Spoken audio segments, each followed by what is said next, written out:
Hi, welcome to Aqua Road Radio, episode number 17. It's August 30th, 2008, and I'm your host, Warez. And if you haven't heard by now, we've lost Shravan again. Probably permanently this time, so I guess I'm large and in charge, y'all. I have found a co-host, though, and we'll see if he's permanent or not. I guess that's up to you guys to decide, but if you decide no, you better have a good rational explanation or I'm going to come through the interlink and kick your butt. Anyway, his name is Shamansa, and in the Aqua Road Radio tradition, I'm going to let him have some spotlight glory. Take it away, Shim. Hi, I'm Shamansa, kinda play Schnuff, kinda play Shim now. I'm kinda caught in the middle. I'll respond to any name.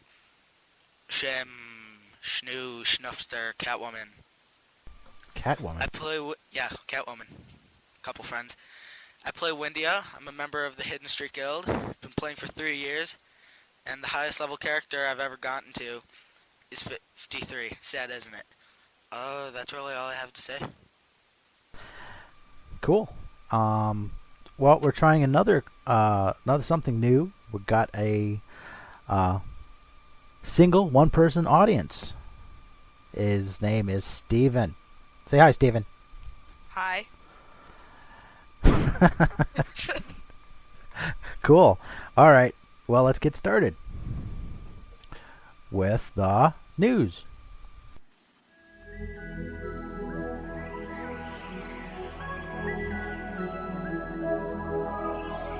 Aqua Road Radio News.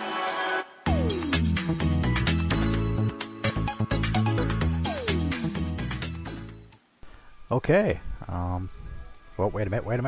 No. Stop. Okay. Edit. Edit. Yeah, we're going to be a little glitchy this first time around. No problems. Okay, news. We've got a few things to talk about. Big patch, but let's get the little stuff out of the way first. They have released the new set of ITCG cards. I'm not really big on these things, but I do get them. I get a sample of each one anyway to check it out and then ask around and find out some more information. This one is about NPC Heroes, I think it's called. Isn't that the name of it? The Taru Spirit person, right? No, that was set 3. I have no idea. I really don't pay Okay. attention to ITCG. Okay, yeah, that was set 3, I think. This has more to do with 2 new NPCs in NLC, I think. That Sturgeman guy on the one side and that robot guy on the other side. Guess you can make equips. Robot guy? Yeah, there's a robot guy. I haven't noticed. Good God, man. Go to NLC. Okay. Check him out. He's underneath the Eiffel Tower there. I haven't noticed the robot guy. Okay. If you don't have ITCG stuff for him, you're not going to notice him. You just... Well, they'll probably notice him, just not care. Right. Something like that. So, don't know too much about it yet. Maybe someone will email in or V-mail in. Tell us some more about it. Okay. Next, we got some news related to the blog site. Probably going to be changing things around a little bit. Going to try and add live chat. I've been playing around with it the past week. Haven't had a whole lot of time to put into it. And hopefully, someday, you'll see a live chat bar there, and you guys can talk to me and other people on there. Okay. Cool, huh? And Sounds like it. one more minor thing, I should talk about some errata from last episode. We said the patch 5.8 was completely useless. We kind of knew that it wasn't, but Luke sent in an email saying that this patch was to show the NPC versions of all the level 200s in MapleStory. I totally freaked out when I first saw those. I had no idea what they were. Pretty cool, huh? Like if you go, if you go down where the Dark Lord is, you'll see Looped. Now I never knew Looped has a he looks black and white. I never know that's his. It was his NX outfit. It's kind of weird look. For all we know, he could be one of those people that change it every day. Yeah, he could be. So yeah, that's what that patch was about. But then we got patch 5.9. Hey, I called it. Masteria. Chalk another one up for Warez. It was an easy call though. Easy call, but it was by no means guaranteed, as Nexon makes us look reliable. Yeah. Yeah. So, Shim, you got the rundown on some of this. Some of it. All right. Well, hit it, man. I'll chime in. Alright, so Crim's able to keep. I've seen a lot of it. Not high enough levels for a lot of the quests. But I've encountered Headless Horseman first thinking that it was a fake boss.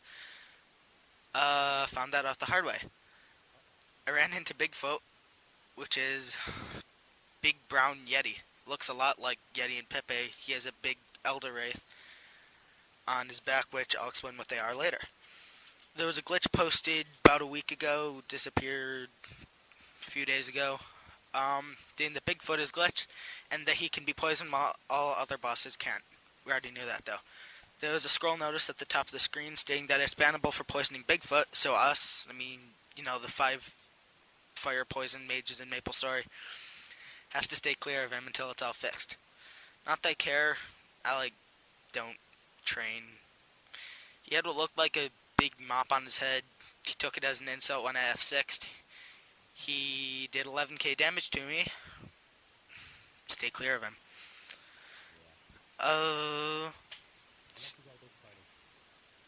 Yeah, I saw a level 60 guy try to take him. He F3'd after I died.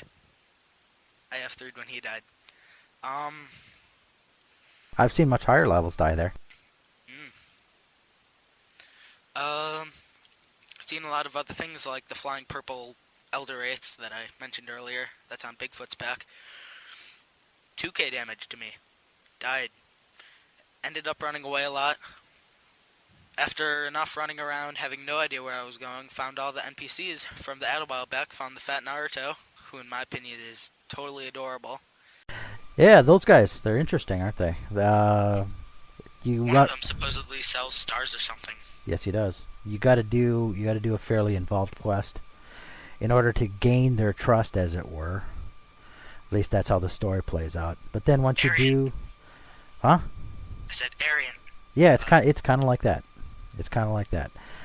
But then you can buy stuff for, and I don't know if it's glitched or what, but you can only buy one of all the items at one time. So it's not all that useful yet. I don't know if they're going to fix that or if that's the way it's supposed to be. So, no, it's stars. The guy sells? The Ices. That's it? Just ices? The Ices. He sells the Ices. So the people were making money at first, getting Ices. The first people to finish this quest and get access to them. And there's Ices all over the place, which means, of course, that within a few days the price of Ices fell through the basement floor, and they're fairly cheap right now. That may be how I got 5 sets from the person who dropped 40. Right. So yeah. I've seen people just drop them. Yeah. So the leprechauns got me the first few times. Took me a while to figure out. It's a sack of mesos, but it's turned the other way and not moving, so you know something's weird with it. Ah, okay. Turns out that all you have to do is attack it. It's like the dolls. No, not the dolls. The Jack-in-the-Boxes. You kill the weak part that has 50 HP, and then the real monster comes out. Sure. Second part, of course, is a lot more evil. Second part of the leprechaun is yet another big purple monster. Not as much damage though.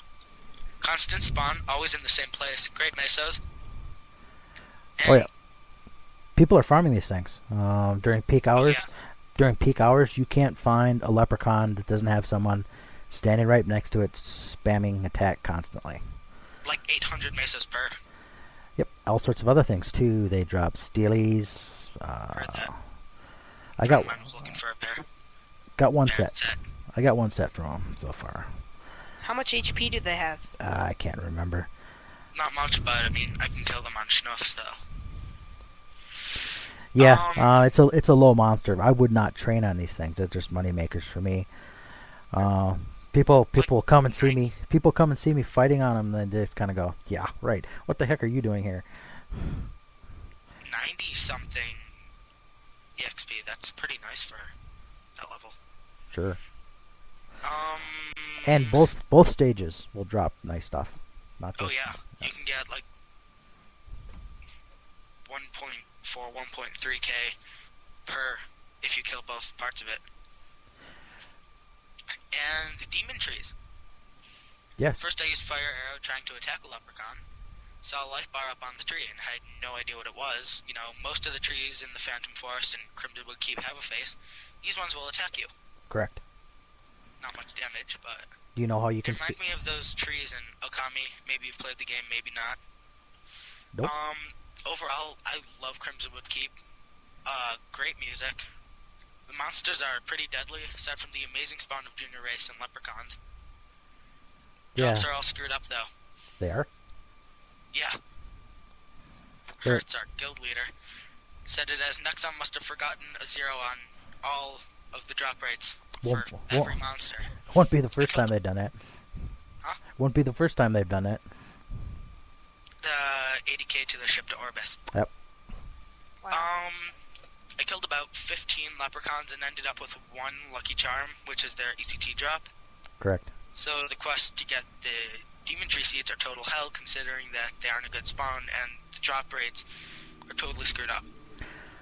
I've got a hint for you if you want to see them faster. What? You turn your resolution all the way down, but the ones that are Oh, they'll be animated because right. they're Right, so technically monsters. exactly, so they'll still be in focus, so you can see them faster, and you don't have to like run into them and actually take a little hit before you know to attack Well, them. yeah. So do you know what other these things. do you know what these drops are for? No. Who's the sheriff in NLC again? The former thief NPC. Lita Lawless. Lita Lawless. Yes, she's got 4 quests for you. Joy. 2 of them relatively easy, but then the final 2 have to do with bringing in the head, the jack-o'-lantern from the Headless Horseman, Ew. and you have to bring in the toe from the Bigfoot. If you can do all 4 of those things, then you get the Sheriff's Star, which is being called a mini HT Horntail pendant. It's not like anywhere near a HT pendant, but I think it gives... Is it an actual pendant? Yes, it is a pendant. What's And called? +5. It's the Sheriff's Star. Oh yeah, you just said that. Yep. And I think it's +5 to all stats. I'm not sure. I haven't been able to take a Bigfoot yet. I can survive being around the Bigfoot, and I can hit him. It just seems to take forever, and I lose patience with it. So... Another thing, our guild leader says that this is an SFW patch because all the monsters are ice resistant. Yeah, well, an Ice Lightning Archmage would say that, wouldn't they? Yeah, it's not a great place for me to train either. So I understand what he's saying, but I still go there. It's fun. You make some money there. Like you said, the music is awesome. The finding your way around the maze is very interesting. I love maps like that. So it's cool. And have you gotten far enough to do the jump quest, the moving pillars of death? I haven't gotten past any maps that have Elder Wraiths in it, so Oh, okay. I should go on Shim. Maybe I can survive something. Sure. I could escort you sometime. That'd be nice. Okay. No. Have we missed anything on Masteria? Not really. You can put in something if you want to. Okay. So you go to the 4 bandits out in the woods. You go past them and you start to get into Well, I'm not going to get into the backstory. There's a number of different degraded or evil forms of the job masters. Now, I think everybody knows enough that I'm not going to give too much away when I say that Crimsonwood Keep was originally occupied by these ancient guilds, which were called... That's what Jen covered last episode, right? Oh, did he give us enough of it? I can't remember I think anymore. so. Okay. Said something about ancient people. Right. So apparently the keep was involved in a war against an evil guy who's out in the jungles on the other side. A doctor somebody, I can't remember his name. Not Dr. Foxwit, right? No, not Dr. Foxwit. Some other guy. Anyway, he corrupted the Krakians, who were the natives out in the jungles, and they attacked. And they attacked in great enough numbers to overwhelm Crimsonwood Keep. And what occupies the Phantom Wood Trail now are all these monsters, are all corrupted forms of the... Like the Elder Wraiths. Well, actually, that's something different. That's something between the mansion and the bandits are different kind of monsters. Those are more like Phantom Forest monsters. Then you get out past that, and there's nothing but these corrupted forms of the ancient masters. In each one of these... Like for training? Yes. You really haven't gotten... You've only gotten halfway, my friend, from the sound of it. I should take you out sure. there. So you go out there and you fight these things. There's various abilities like windbreakers, windwalkers, or fire masters, and all sorts of other things like this. So each one of these 4 types will drop badges. It's a very rare drop, just like every other ETC drop in this patch. And if you collect enough of them, you can go back to the bandits, and then you can exchange them for weapons and pots and stuff. So that's pretty cool. Oh, we forgot something really obvious. To get to Crimsonwood Keep, or the trail, go to the entrance to the mansion. To the left of the taxi that'll bring you there, the portal's right there. It's invisible, but yeah. There's also another portal going in the other direction. Really? In the direction of where the forest was. You can still get to the forest, and I'm pretty sure Headless Horseman still spawns there occasionally, but there's a lot more copies of him spawning out in the Phantom Forest proper itself now. If you're gonna have a quest like that, you're gonna need more. Oh yeah, and you can surf the channels and get multiple ones if you want to. I've done it myself. So there are actually 2 entrances into the woods. On either side of the mansion. So you go there by the taxi, usual way, and you can take either route. There's a very specific way to find your way through the maze, but we're going to let you figure that out. Some of the maps are already being posted. Hidden Street has some maps. You can probably navigate through them, find your way through. Yep. So, once you get past the bandits and you get past the jump quest, there's a bunch of plats. There are 2 maps of jump quests. They're relatively easy. If you've not seen them before, it's hard and you may die a few times. But once you've gone through it once, you get the hang of it. It gets easier and easier as you do it over and over again. Once you get past that, that's where I was describing all these corrupted masters out there. That's as you're climbing up the mountain towards the keep. So that's some of those pictures we saw in the Chronicles of Masteria. Correct. In those ads. So as you go further along, the maps get more and more vertical, and it's all platform fighting. And so if you fall a long ways. You have to climb back up again. So you're getting near the top, and you got 2 different routes you can take. You can go to the right, and there's something up there called typhons, which are actually flying goats, and these things are crazy. They are 100% ice resistant, so I'm struggling with these things. Flying goats. Yeah, they're called typhons. And the thing is, they don't hurt me much, but they've got a kickback like nobody's business. I mean, they will kick you back through 3 or 4 maps. I'm not kidding you. All the way back to the jump quest.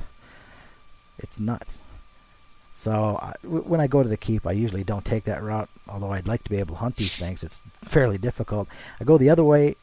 I think it's a little bit longer, but then you get to that map and you go up to the keep, and there's these they're like crimson guards up there. These are got 4 arms. They've got a weapon in each arm, and they got 3 faces on one head. These things are slow, but they're really tough to kill. Sounds creepy. Yeah. They're spooky looking things, but here's the kicker. You can't actually get in the keep yet. That's going to be another patch. Kind of like how you can't get in the pyramid after like 10 patches. Correct. So it's a dead end. You can go out there and try and train on these things if you want to, if you're high enough level. For most people, you just want to take the path with the leprechauns and the junior race. Right. I mean, there's something out there for everybody. If you're over level 40, there's something for you to do out there. All right. Other things. Down jump is pretty useful. You know, you hold down and press jump and you'll fall through a platform. But only if you're, only if it's not going to hurt you. Like, you can't fall all the way from the top of Kerning. Be fun, though. Yeah. It's pretty useless in general, but, I mean, if you're in a place with a bunch of platforms, you don't need to walk all the way to the other side of the map. You can just, go down. You can get down the towers faster now. Yeah. Much faster. I didn't even think of that. I've seen people doing it. Actually, I've done it myself, but I did see other people doing it first. So yeah, you can get down Orbis Tower a lot faster. That was cool. There's a bunch more NX crap, but something in particular that I noticed. There's a new, weather effect. Okay. They're presents. They flow up instead of down, and it changes the background music. Crazy, man. Just for 30 seconds. It's all cute and fuzzy sounding. I think it's called the Hardy Party Bear, trusting that 5 times fast. It also gives a buff for either 10 or 15 minutes, I can't remember. I think it's 30 plus magic attack and 20 plus weapon attack. A buff? You shouldn't be able to buy a buff out of the cash shop. Yeah. Whatever. Safety charms are. That's true. That's kind of weak. Anyway. I have yet to see Mono, but there's a reason. Manu, whatever you call him. Area bosses, yes. I want to finish the quest just as much as the next person, but there's a process to it. It isn't a wait 3 days and maybe he'll show up on channel 97. Huh? No. I don't know. No, here's what you do. You'll notice on the map, the thicket around the beach 2 by Lith. You'll notice on the map that there's an exceptional spawn of green snails. This is how to spawn Mono. You have to kill snails, slimes, stumps, and such, and have 12 green snails at the top. I try to convince everybody this. 4 times I've had 11 snails, then someone comes up and kills them all, having to completely start over. I'll probably go back once the mob clears up and stuff. But mostly, the reason why everyone's so eager to do this quest, get a sweet reward. I'm pretty sure it's a 1-hour transformation scroll for the very much loved red snail. Ah, I've seen people doing that, yes. I thought it was NX, but then I checked and talked to some people. And I joined the mobs searching for the mustache snail. The snail's got a mustache. Yeah, he does. He's big. Yep. In the Mono Quest, the Legend of the Snail one, there's a small flaw in the story. Something I've noticed after doing all these low-level quests so many times. From Pia and Hennessy's, you have to talk to Jay. Jay says I should talk to his mother, Miss Ming Ming, and hear some of the Maple backstory, but Jay is one of Chief Stan's sons, and in the Alex Running Away quest, there was a part where Alex said he didn't have a mother and that she had died a long time ago. If that's true, then who's Miss Ming Ming? Because Alex is another one of Chief Stan's sons. Whoa. What a twisted web we weave. Well, you can't trust that Alex. I mean, he is a runaway after all. He's probably lying his butt off to you. Jay just looks stupid. Well, he's supposed to look smart, though, isn't he? Yeah, but... anyway. Well, should that wrap it up for the patch? I guess. Okay, that wraps it up for the patch. A ton of rata, but... Well, there will be. I like the patch. I don't know about you. I like it a lot, even though there's a lot of very ice resistant stuff out there. Just like Hertz said, I still get a kick out of it. You have chain lightning though. That's true. It helps. All right. Yep, done. Let's move on. We've got a listener contributed rant. This is not a voicemail. It's an email, so I'll be reading it. But first, guest rant. The stinger. This week's rant.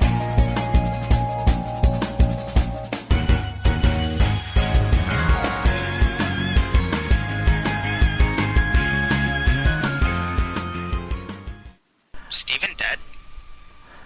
No, I'm alive. Perfectly alive. We're entertaining him. Totally forgot about you. I just had, no idea what was happening in that patch. Okay. More now? Okay. Listeners, you may have noticed that we're going to keep the old stingers, and we're going to stick with that plan for a while. Eventually, we'll replace them perhaps one by one, but it would be a nice way. I'm going to keep some of them at least with Shravan's voice so that, we can remember the guy who started the whole thing. Anyway, here's the guest rant. Hello again, Shravan and Warez. It's Jordan with a rant on the Ariant PQ bombers. So here's my rant. I hate the people who bomb me because they always gang up me and kill the crap out of me. Even after I say please stop, they keep doing it. And even after that, I defame them and they report me for harassment. I hate those people who are like that. I mean, why can't they get their own spirituals? Anyway, there's my rant. Later on, guys. Woot woot for Trevin. And Warez? Bye. Shravan. He spelled it Trevin. Okay. One last misspelling of Shravan's name. You know what? I've never actually played in the Coliseum, but you have. You are a Coliseum master, my friend. Yeah. Oh my god. So, it's totally worth it, though. Do people actually get that mean? Yes. There was one guy who got pissed enough at me. He used an apple. Oh, really? He used an apple because I bombed him. Wow. Yeah. People will do crazy things. Okay. Wasn't a heck of a rant, but I don't know. I think if you go into something like anything that's like PvP, you can expect people to pretty much probably sink to the lowest common denominator. I mean, I'm not going to be surprised if someone attacks me. I mean, isn't it kind of what PvP is supposed to be like? Stuff like that. You can't really report someone for harassment for being defamed. It's kind of part of the game. You can defame someone, they can defame you back. If you're going to report someone for harassment, it should be something bigger than that, It's stupid. Yeah. Okay. Let's move on. Next up, we got a quest corner. Our friend Mikey wrote these. He's gonna try to kill you for that. Let me play the stinger first.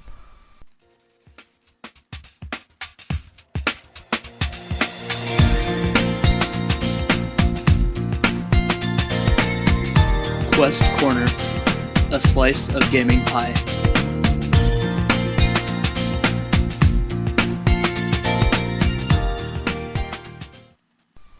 Sorry, man, I went with the classic. I mean, Um, if people didn't have their slice of gaming pie, I don't know what they'd do. that was one of the things that Mike was always freaking out about anyway. Okay. Um, Go ahead. alright. Take away. This Quest Corner was actually written by Mike, who should have been our first live audience, but got sick yesterday. I hope you're feeling better, Mike. I'm going to read it as he would, so it may seem a little weird, but he was actually supposed to be our first live audience. Well, Mike himself is weird, so that would actually be normal if you sound weird. Sure. Okay. I'm here to talk about a slew of quests concerning the Eos and Helios towers and Marcel of Ludibrium. These quests span from levels 30 to 40 and are pretty decent in my opinion. Your new co-host recommended these to me while I was over at his house discussing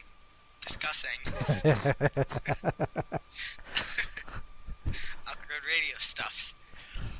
The first quest in question is the Cleaning Up Eos Tower quest, level 30. To get this quest, you have to be level 30, obviously, and talk to Marcel, a toy soldier in the main town of Ludibrium standing near the potion shop and armor shops.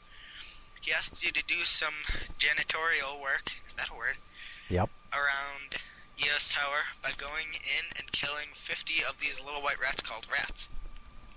With a Z. Yeah, because that makes everything cool. Oh, of course it does. They can be found at the early and later floors of Eos Tower, scrabbling across the platforms, and they give 65 EXP and have about 1k HP. They aren't too hard for your level, 30 plus, so you go and kill 50 of these vermin, and you go back and get your reward. A shiny 1250 EXP, Nice. which isn't that horrible at level 30. No, it's nice for that level. And some pills. Pills. Yes, pills. Either NPC them or put them to good use. Right after you do his first quest, you'll encounter a new quest. Cleaning up Eos Tower. Wait. Okay. It's the same level with the same objective. Clean out the monsters. This time you have to face tricksters. Spiders that hang along the platforms spreading from the 94th floor to the 43rd floor. And being only level 23, most level 30s should KO these. One hit 'em. Yep. And these dirty rats. A meaner form of the white rats you encountered last quest, thus being stronger than the white ones. They're bigger and they're black. Yay. So that makes everything, That makes everything cooler. in your opinion. Shim Okay. is now racist. Yes, Official. you bigot. I'm reporting you for harassment. Eh. Finish this quest and you'll get a nice 2.5k EXP. Cool. Some mana pills and white pills. More pills. Again, do whatever you want with these. And again, nice EXP for level 30. He didn't say what the EXP is, but I assume it's good EXP. The third quest in this series is called Cleaning Out the Outer Parts of Eos Tower. Clean the upstairs, main floor, then go outside and tidy up the yard. So do the same thing for the last two quests, but this time it gets a little bit harder. Both monsters can fly. Sins, mages, warriors, and deaths won't have much trouble here, but bowmen, who can't jump or be able to hit them fast enough, that's not actually true. If you got the range and the angle. Well, there is such a thing as jump shooting, but it's near impossible. It's pretty hard to do, yeah. Yeah. Anyway, bowmen will experience some trouble here, considering it's the third quest. Considering it's the third quest, you have to go down quite a ways until you can find the monster in question, Propellies, hopping up at floors 57 to 59, and Tweeters at floor 6, 7, and 21. The prize is quite worth it. 4k experience. Again, not bad. And a whopping 50 elixirs. Well, at least you're getting off the pills now. Each giving you 50% of your HP and MP and selling them for quite a bit in the store, meaning you get a good 50k. Nice. Or so from finishing this quest, not counting whatever they dropped. The fourth quest is called Eos Tower Threatened. It's a level 35 quest. You have matured from when you last did these quests, and hopefully have learned a few things on hard work and patience from getting off your butt and doing something further in your maple career. Yay. Okay? If this doesn't concern you, then you'll probably have a life unlike myself. In my opinion, this quest is very worth it, giving it at least 100k to a couple million mesos if you get lucky. You have to go to the deepest depths of Eos Tower until you find big golems made out of Legos. Wizette, or Nexon, probably Wizette, must have a thing for Legos or they wouldn't have made Looty. Correct. Hunt down 25 of these block golems, and 15 of these king block golems. Say that 10 times fast. Glock blow-ups. These things are also black and meaner. Yeah. And check your way up the tower again, training on whatever that's in your way, and maybe even completing a few unfinished quests. Sweet. Completing this feat will earn you a generous 5.5k EXP. And a nice little 60% weapon scroll, which I recommend selling, unless you don't have a need for mesos. Who doesn't have a need for mesos? Steven, apparently. Oh, Or, okay. I need mesos. Well, not said really. earlier that you didn't. True. Or you'd want to save it for that godly high-level item that you've been Coveting. Sorry, since level 20. Either way, this quest is entirely worth it, even if you don't get the claw or staff scroll. I'm sure that someone will buy that blunt weapon scroll. Sure they will. The fifth quest is another level 35 quest that concerns the other side of the Realm. Helios Tower, you can start killing the rats, guinea pig-like toys that wander around the whole tower. Kill a mere 20 of these for a nice little 6k EXP and 100 mana pills. You're on the pills again. On the pills again. Good lord. Rats are good training. Yeah. And for the KFT quest. Yep. Again, sell or use these whichever floats your boat. This last quest is one of the best in my opinion and has the sweetest prize for the thing most of us don't want. Has the sweetest prize for the thing most of us don't want to waste time. So you head down all the way to the 8th floor and you look for a yellow part about halfway through. Press up in the middle. You'll see an emblem that looks something like a block golem. Yes. Press up in the middle and wait for your enemy to come. The Rombot/Rombard. In CPQ, there are Rombots, and in other Maple, it's Rombard. Right. When you beat him, you earn yourself a nice 7.2k. I don't think this is what the Rombard gives you, but what the quest does. And a glove. 10 to 60% scroll, which you can either sell or keep. Keep in mind this is a level 40 quest. I'd rather sell it and make the 3.6 mil, or for however much they're going these days. I don't keep up with FM prices. That is the end of my tiny little moment on Aqua Radio. Sweet. That Marcel, he'll help you out quite a bit. Mike did really well with this. Sure. And a 60% glove scroll, yeah. You can, like you said, you can make some mesos. How much do they go for in the Maple trading system now? Good question. I don't use the MTS yet. I don't know. I'm not sure how much NX they would be for. If you need to get a really quick Maple wedding present, but... Sweet.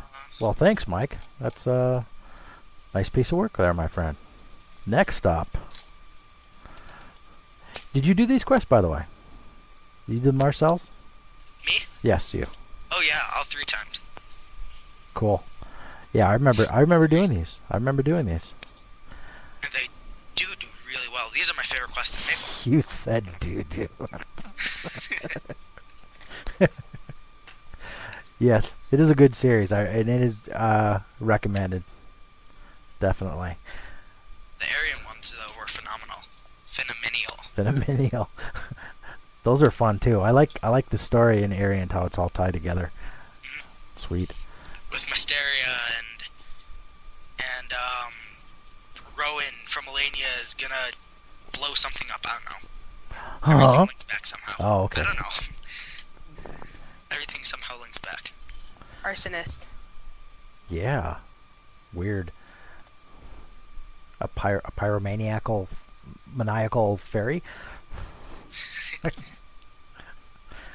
Okay. Well, in Gunner Creek Court, they have suicide fairies. That's true. They're suicide fairies. Dude, quit referencing things that our listeners might or might not know what you're talking about. It is.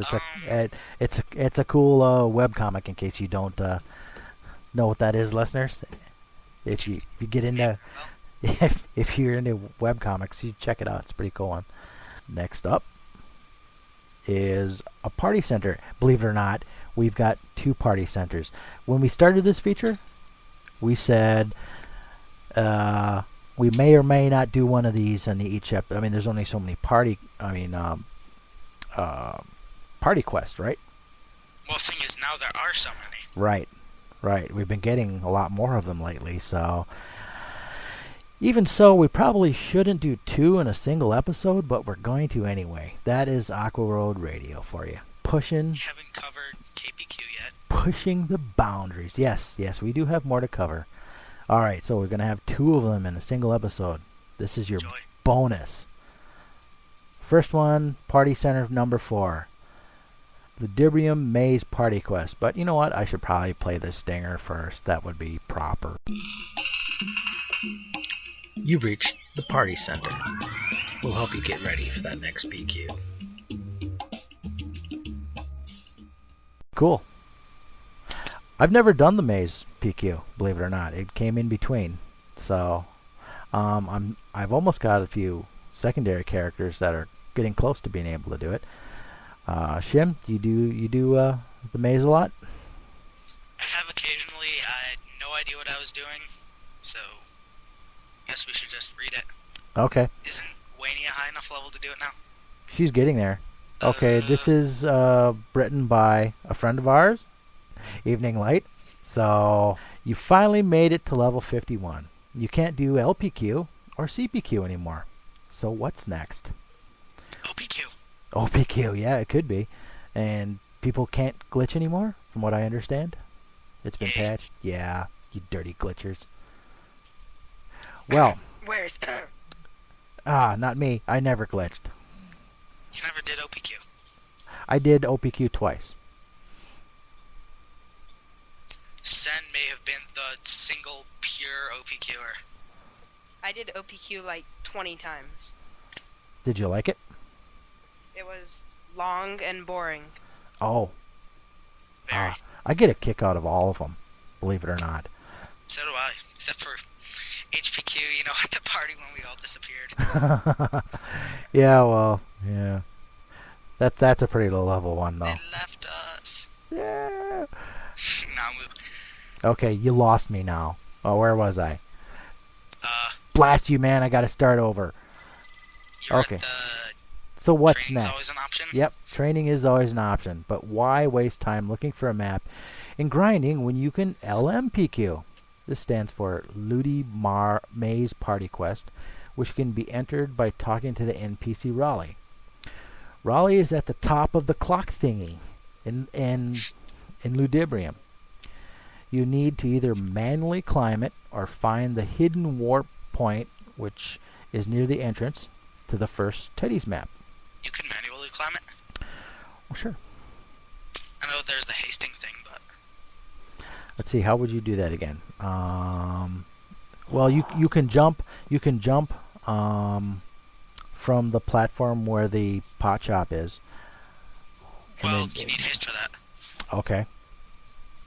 Maybe you you can use do. flash jump. At that point, you wouldn't need to be there. But I'm pretty sure that I've gotten up there before it was patched, before there was anything really up there. Yes, it does really matter. Okay, I'll move on anyway, even though it matters. You need a party of at least 3 people to attempt this PQ. But it is best to go with 4 to 6 in case someone has to go or DCs. It's a good tip, always. You need to either get a track, not a very effective method, which he'll explain later, or get a free channel. Either way, once the people come out or your entire party is in the free channel, the leader should click on the NPC. This will warp you to the inside of the party quest. Now once you're in, you'll land in a random room. There are 16 rooms in total, 11 which have boxes that spawn monsters when destroyed. Only one out of the 3 boxes in the room, however, will spawn monsters. When the monsters are killed, they have a chance of dropping passes, which are what you need to complete this party quest. You only need 30 to complete it, but the more you get, the better EXP you get. Once you collect the amount of passes the leader wants, then you make your way to room 16. Once there, you give all the passes to the leader, who will then click the NPC to warp you out. You will get a varying amount of EXP. One ticket gets you 50 and a reward. You can get pots, scrolls, a few equips. Most of the scrolls are the low-end scrolls, defense scrolls. Many people say yuck, but many people use them too. But the 2 best of the scrolls are for capes. There's a 10% for cape int and a 10% for cape dex. The pots are also very good, and these include red bean sundaes, ice cream pops. The funny thing was that it used to give you unusable pots. I never knew that. So you'd get these things and you couldn't use them. Oh, okay. So that's where people were getting those things from. Right. The coffee milks, the fruit milks, and the strawberry milks. These are usable in Showa. Coffee milks were used. Coffee milks are nearest town. Nearest town, yeah. Coffee milks were used, but the other ones were just dropped, I guess, huh? And, kept for later in case. Sure. They're gonna be needed. So, with the release of Showa, it is now a better reward. The few equips that you can get, they're okay, but they're not the best. There is, however, a twist on this party quest. Getting through the rooms is not as easy as it sounds. First, there are 3 portals in each room. The leftmost portal will take you to a room 4 ahead of the one you are in. For example, if you are in room 4, it will take you to room 8. The middle portal will take you to a room 7 ahead. So, once again, if you're in room 4, it'll take you to room 11. The rightmost portal will take you to a room 3 behind the one you are in. So, if you're in room 4, you'll wind up in room 1. Nearly Thank all. you, evening. I had no idea where they went, and no one would tell me. Oh. So yeah, it's the same like that, and if you can imagine them in a giant circle, they all go around like that. There's also a way, if you just plain get lost, you can supposedly take the middle portal a million times, and it'll take you where you need to go. Okay. Well, actually, you could do that with any portal. If you do it a million times, it'll take where you want to go. I think. It ought to, because they're odd numbers, yeah. Okay, so nearly always, meaning 99.99% of the time, the party will be doing the most common method of completing this quest, which is the efficient strategy. That is to only do the rooms number 6 and 7. Why these rooms? Well, these boxes will spawn the Toro Masis. When killing, they have a chance to drop 50 passes when they're killed. This is enough to complete the party quest in a short amount of time and get a lot of EXP. If you only do these rooms, you can generally finish in 1 to 2 minutes, with a max of 5 minutes if you have a terrible party. This method is, like I said, nearly always used, but you can gain a good amount of EXP for a fairly short amount of work. From levels 51 to 60, you can gain an easy 1 to 5% for each PQ doing this method. Level 61 to 71 will get you more like 0.5 to 2% a PQ. This may not seem like much at first, but when you get into a good party who gets in every time, you will be gaining experience much faster than training. You'll also be getting pots, which you can use during the party quest to save money. The pots I mentioned also sell in FM, so if you have a store, you can save these up and sell the ones you do not need to make money. So, How about you just use them to save money? well, that's also a strategy. Perhaps there's something that you can't use. Anyway, you continue LMP queuing, and you will be gaining good experience and quick money. Here are a few things to remember to help you out a bunch if this is your first time. Many of these things will help you not be classified as a noob by the pros.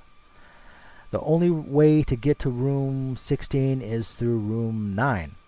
This was a hard one for me because I was thinking that if the left one adds 4, I can get to it through 12, but this doesn't work for some reason. Make sure that you give the passes to the leader. I had 50 at one point, but forgot to give them to the leader. This cost my party some valuable EXP, as we did kill the monster, but I lost the passes because you can't take them out into the next party quest. I bet you people try anyway. Smuggling. Yeah, bad, nasty, mean. Also patched. That I know of. Good, good. Grrr. If you are a cleric, it would be best to max your bless as soon as possible for this PQ. I don't know what cleric path you are trying to follow, but if you are going to LMPQ, you should have bless maxed before you get to level 60. I had bless maxed at like 49. Awesome, man.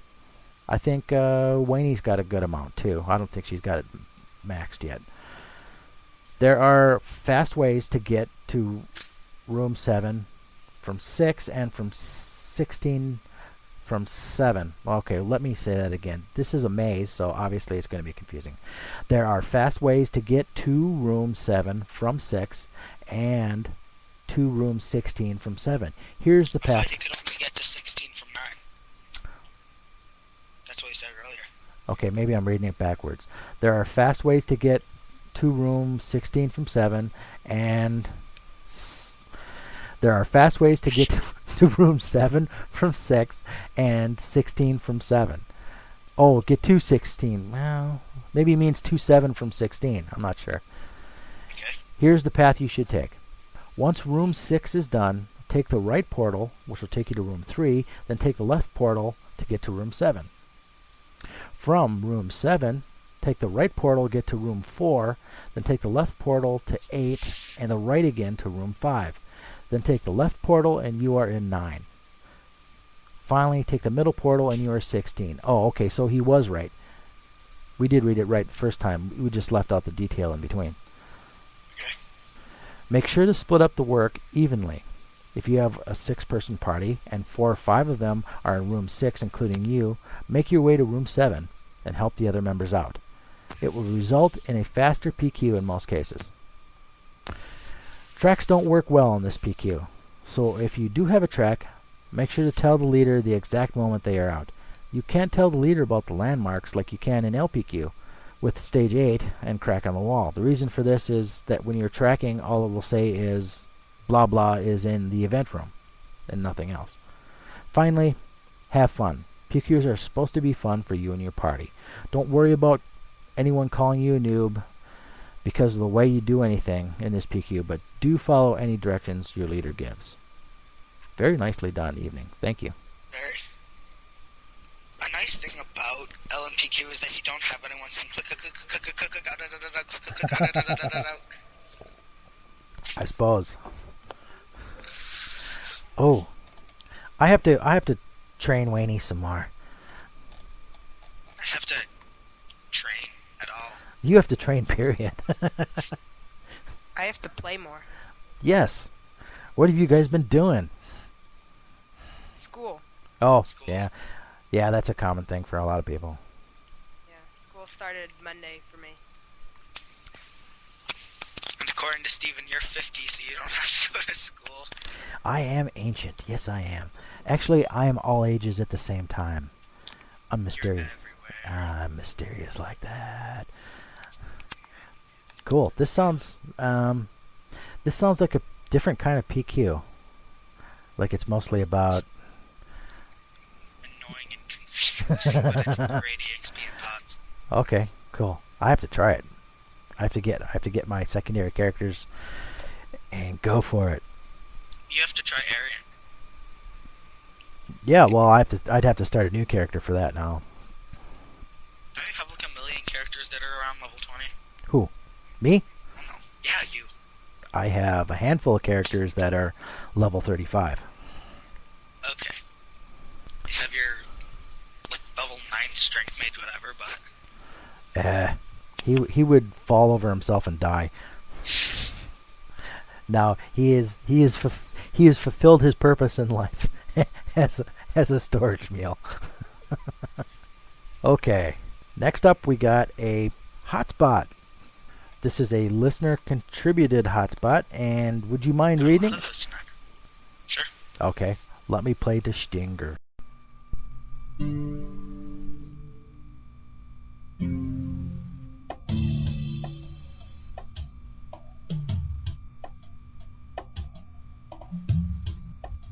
Welcome to Hotspot. Where are you training?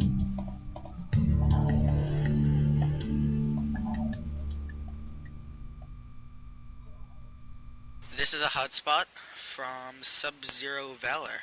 Hey guys, I really like the show and I'm a pretty frequent listener. My IGN is Sub-Zero Valor.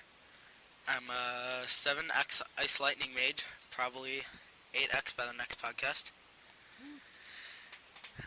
I have a godly but very risky training suggestion for Ice Lightning Mages with a decent enough Ice Strike. My friend and I, IGN Clobbin, were doing research on where to train, although I was doing more field tests, and he was looking up more statistics. Now, I put all my points into Ice Strike, which I think was 16 by level 75, so my Ice Strike was alright as far as damage. As we were going along possible enemies, an interesting enemy we found were Burks, a sheep-like creature found in a few maps of Leafray. Yay, sheep! I went to Leafray to try out these guys, and I knew the kind of damage I was going to be suffering. So without Magic Art on, I would get killed in one shot. So the danger exists, but there are a few advantages to make it worthwhile. The first advantage is while Ice Lightning Mages are the only one capable of doing extreme training. Burks are weak to ice and can be frozen, so freeze mobbing possibilities there. Another reason is the EXP per kill. Not only are you doing 1.5x or times the damage you normally would, and you're freezing the enemies around you so you don't take damage too often, you're also getting slightly more EXP than Death Tutties. Burks have a total of 1420 EXP per kill. Say you kill 2 mobs with 5 Burks each, that alone is over 14k EXP right there. And that's 0.50% at level 76. They also have good spawn rates on some maps, but you might have to go out of your way to kill a few harps or dual Burks, depending on your map, to boost the spawn rate at times. Along with the 1.5 times damage, freeze mobbing quickly kills off the monsters. Combining this with teleport allows for some of the quickest EXP gaining around. In conclusion, freeze mobbing, extremely high EXP, great money, good MTS items, and not to mention the extremely fast EXP gain. The only cost of going here is being extremely careful, and if you can do that, then you're set for at least until level 80. That's my training suggestion for Ice Lightning Mages. I'd love to hear what you guys think of this one in your podcast. Sorry if it's a bit long and it's hard to read from the numbers. Anyway, I'll be tuning into the podcast from now on. You guys rock. Sub-Zero Valor. I wish this training spot would have been open for me at that level. I was way past that level when Leafray opened up. There are other places you can train on Leafray. Oh yeah, many other places. These guys, I kind of usually run through these maps. I don't train on these things. They're pretty annoying. It's hard to get a big enough mob at my level, so they're not worth it to me, and they don't have enough EXP. But at that level, they would be, like he said, godly, just dangerous. So, thank you very much, Mr. Valor. So what do we have next? If it's a Mr. or Mrs. Miss, What's that? I said, do we know if it's a Mr. or Miss? I guess we don't know. I'm being sexist. Did he say? Did he or she say anything in there that would indicate a gender? No. Just said I. Okay. Sub-Zero Valor, if you're female, I apologize. Alright. Next up is a quest corner. Another quest corner. Dude, we're over an hour already. Are we seriously? Yes, we are. Hour and 2 minutes. Correct. Wow. This is Quest Corner, another fairly low-level Quest Corner. Where's Sweet. What? this is the episode that you and Shravan were talking about for so long. This is the listeners' This is the listeners' contributions episode. Pretty much. Aside from news, everything is from listeners. Well, except for the second party quest, wherein I write another dissertation. But yes, this is getting to be the majority of content coming from the listeners, which is really cool. Thanks, guys. We appreciate that. Although you write long stuff and it makes us talk a lot, send it in voicemails. We love voicemails. They're fun. Sure. We love to hear your voice too. It's cool. I mean, you love to get your written words too. That's awesome, but it's even cooler yet to hear your voice saying those words. So, if you can, Especially because Warez doesn't have to speak. right. And I can rest my poor throat. But right now, I'm going to make Shim talk because it's his turn. Taking another one? Oh, wait a minute. I don't mind. Oh, I'll take this one. Okay. You gonna play the Quest Corner stinger again? I am. Okay.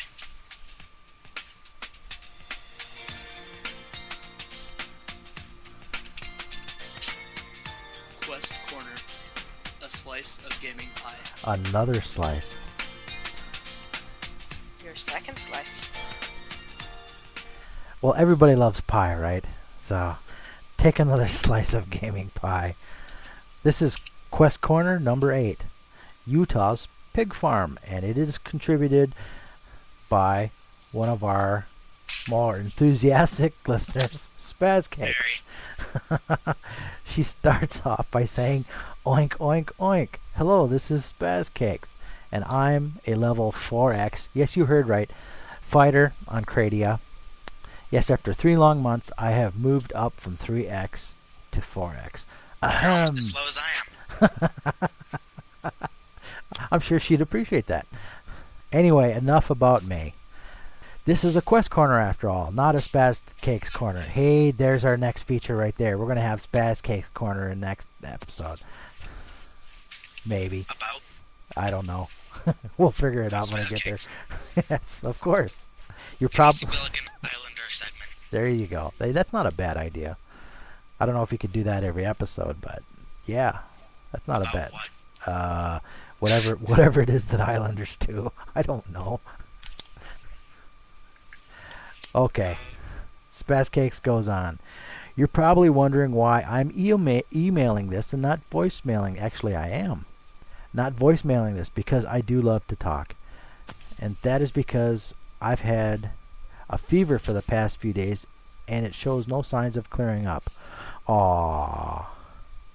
And I really wanted to get the Quest Corner in. Get well soon, you and Mike. She sent it in a while ago, so I'm hoping she's fine by now. Anyway. Camilla's Gem, or as is better known, Utah's Pig Farm, is perhaps one of the most unique quests in the game. It doesn't fall under one specific category, but it can be considered a gem quest. Whereas, don't panic. It's less timing and skill and more just a pure ability to count and good judgment. In order to activate this level 23 quest, you must go and talk to Camilla. She is near the upper right corner of Hennessus, and she's generally saying something about how it's Utah's birthday and she needs to get him a gift.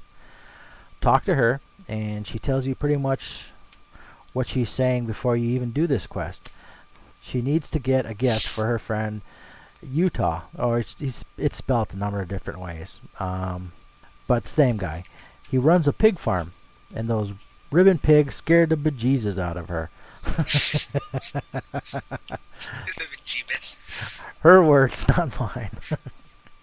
So she asks you to bring her a gift, a sparkling glass marble, some gift, huh? To him. This could be perhaps the hardest part of the entire quest, finding Utah's pig farm. If you ask most other players, they have no idea what you're talking about. It's hard to get to. Not a lot of people do the quest, so yeah, they don't know where you're at. This is one of the most unheard of quests in all of MapleStory. And it leads to even less people doing this quest because they can't find the map. Honestly, it's not that hard. It's the top left portal on the map, forest east of Hennesis, and it's not even a hidden street. Woot! What do you mean, woot, not a hidden street? She's wooting at the fact that we're even saying hidden street. Okay. It's just a big, obnoxious portal which leads to a map full of ribbon pigs. Now, the average mapler at level 23 would immediately scoff at these pigs. You can easily one-hit them at level 20, and they decide, oh, why not? I'll gain a few XP on the way. Their eyes will glint with greed of the whopping 20 EXP each will give, and raise their gloves, daggers, swords, axes, polearms, spears, wands, staffs, crossbows, bows, and attack the swines. But do not attack the pigs. Little do you know that the pigs are actually level 200 and immune to just about every attack in the game. And since you do attempt to attack them, just like most everybody who comes here does, they will chase you down and jump on you. I can't remember how much damage it does, but I believe they just about as much damage as a regular ribbon pig. Mages might have some trouble with this, but warriors, they're going to be good. Now, you'll notice that the entire map is like a maze, but there doesn't appear to be any portals. That's because the portals are actually right above the haystacks, and you need to find the right haystacks in the right order to get all the way across to Utah. Now, this may seem difficult, but really it isn't. All you do is walk as far along in the specific section or away from the place where you teleported in from until you can't go any farther. Then turn around, walk back, and jump on the first haystack you find, and press up. Keep this up, and in no time you will see an NPC who looks like he should be an artist, but actually he's a farmer. This is Utah. Talk to him, and he gives you 1700 EXP. Now, at this point, you're probably going into a rampage of, what? I did all this just for that? Hold on, my friends. You have a 50-50 chance of getting a decent prize out of this. Along with the 1.7k, you might also get a weapon called the Pigs Illustrated. Any job can use it. It has a weapon attack of 42, and it adds plus 10 to accuracy, and it has 7 slots. Now, some of the higher levels might scoff and say, that's not a good weapon, but at this level, it's one of the best affordable items for that range. But if you're not so lucky, you'll just get 30 cakes. So, if you do, feel free to continue your rant. After you complete this quest, you can just walk over to any random haystack and get teleported back to the entrance. So there you have it, Camilla's Gem. If you want to try your luck and have some extra time, this quest should be a good investment. Spazcakes signing out. Cool. Once again, did really well with it. I like the way she writes. Did you do this? Did you do this quest? I've done it 3 times. Cool. And it's totally worth it. Yep. All 3 times I have gotten 30 cakes, but Aww. I still think it's a fun quest. Yep, I did it. I remember trying to find my way around that maze. It was pretty obvious after the first couple how you have to just go as far as you can, then do it. Sure. You know, make it as hard as possible. Yeah. You know what you should do? You should actually... Warez, have you done that quest? Yes, I did. On Warez? Yes. Okay. It'd be interesting to see if you could actually hit the things using super lag attacks. Sure. Super lag attacks. Is that what you call them? That's what I call them. Yeah, when she was talking about that part, I was thinking the same thing. It'd be interesting to go back there and see if it could hit them now. Cool. It was interesting because when I made my first couple characters, you know, level 14, Gehaini, I think it was like, it had like 12 strength, a bunch of attacks, like, it was horrible. And every few levels, every couple levels, I'd go back to this portal and see if I could go in because I had no idea what it was. Oh, I see. So you knew the portal was there. Yeah, but you didn't know what it was for. Said that it isn't. Actually, I think it says that. Actually, I think it says somewhere around Hennessy's is where this is. Okay. I think you had to go out and find it from scratch. I don't remember anymore. So, Neither do I. So long ago. Oh, how are you doing? Are you getting tired yet? Who, me? Yeah, you. I have my vitamin water. Stuff is like... Next up, we have, thankfully, still another contribution from Mr. Bagel. If I can find the darn thing. Where did it go now? I have it. You have it? Okay, you play it from your end. That'll work just fine. Okay. This might take a minute, though. Oh, wait a minute. I got it. Here it goes. Thank you much, Bagel. Aqua Radio Jukebox, episode 03.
Hey guys, and welcome to the third installment of Jukebox.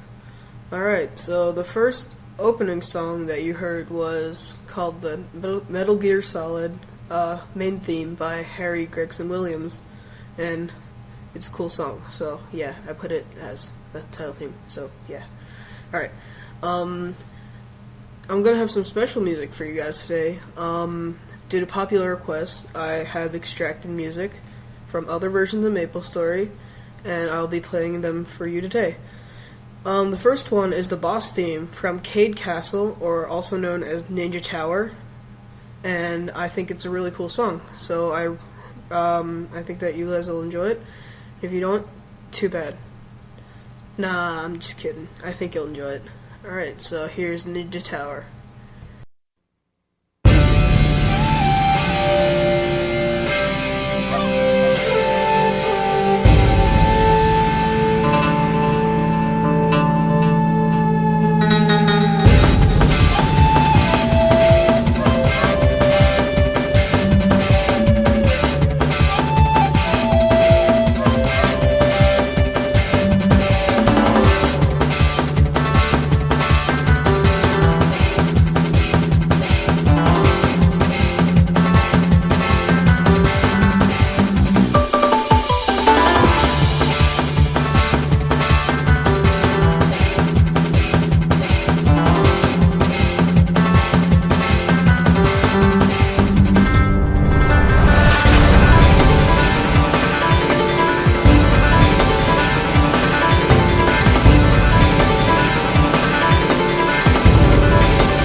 Alright, guys, and that was Cade from Ninja Tower. Alright, so the second song I have for you guys is called Yo Taipei, and it's an awesome song, so I think you guys will enjoy this. So here's Yo Taipei.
Alright, and we're back. That was Yo Taipei, and yeah, it was a cool song. Alright, so we're at 8 minutes or so I guess I can throw in another quick song before we go into our mystery song. Let's see what we'll play. Let's play Shanghai, cause Shanghai is awesome. Alright, so here's Shanghai from CMS, and the song's cool too. So, yeah. Have fun listening, guys.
time for our mystery song.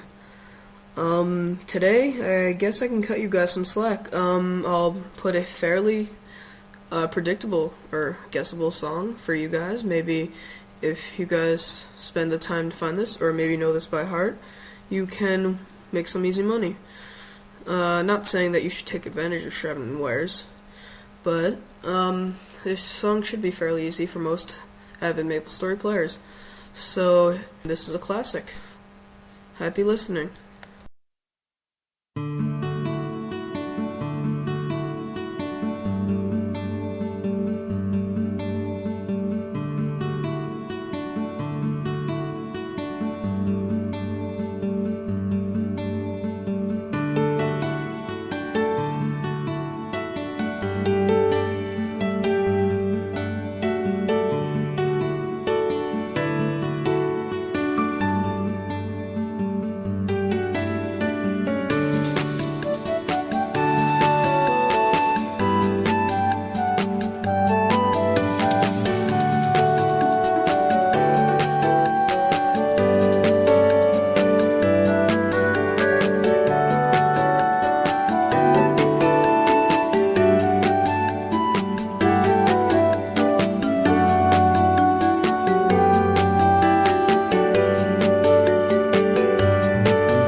And we're back. Alright, so I guess my time's up, and I hope you guys enjoyed my little segment for Aqua Road Radio. This is Aqua Road Radio Jukebox, and remember, all the mystery song submissions must be in a completed form sent to the Aqua Road Radio Gmail email account. It will be aquaroadradio@gmail.com. Remember, aquaroadradio@gmail.com. Or under no circumstances will you receive any prize whatsoever. Alright, and so it's been about 16 minutes, and I hope Shravan and Warez have gotten enough rest, and I guess I'll hand it back to you guys then. Alright, good night everyone. Wow. Are you guys still there? Yeah. That Bagel, he's pretty good at what he does. It's a nice, refreshing pause. Well, I'm rested up. How about you? Fine. Let's get back into it. Okay. Next up, we have still another listener contribution. This is a hotspot. Another. And Shim, I think it's your turn. Okay. Let's see. Stinger, coming right up. Yay.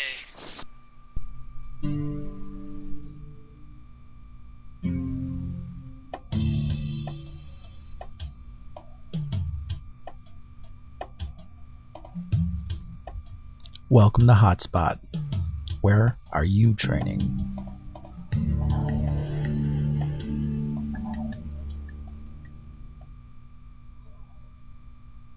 This was a hotspot from a JM in the Hidden Street Windia Guild and a really good friend of mine. Hey, Blankenwares, this is Senkin from the Windia server in Maple, here to inform you of a training spot that I simply adore going to and would probably make a good hotspot. And that particular one happens to be Monkey Forest 2 in Lania. This hotspot was previously recommended to me by Sage Orion, RIP, a player previously in my guild who was quit Maple a little while ago. I was about level 68 when I first started training there, but I've trained there ever since then. This spot, I believe, would be recommended to Ice Lightning Wizards and quite possibly Cleric or Priests, who are between the levels of approximately late 50s and early 70s, but it all depends on how hard you train there, I guess. This, however, is definitely a good magician's training spot in general, primarily because it's a mob area. Monkey Forest 2 is very easy to get to. You head to the field south of Alania, then you head to Wisdom Forest. In Wisdom Forest, you will find 3 trees with holes in them.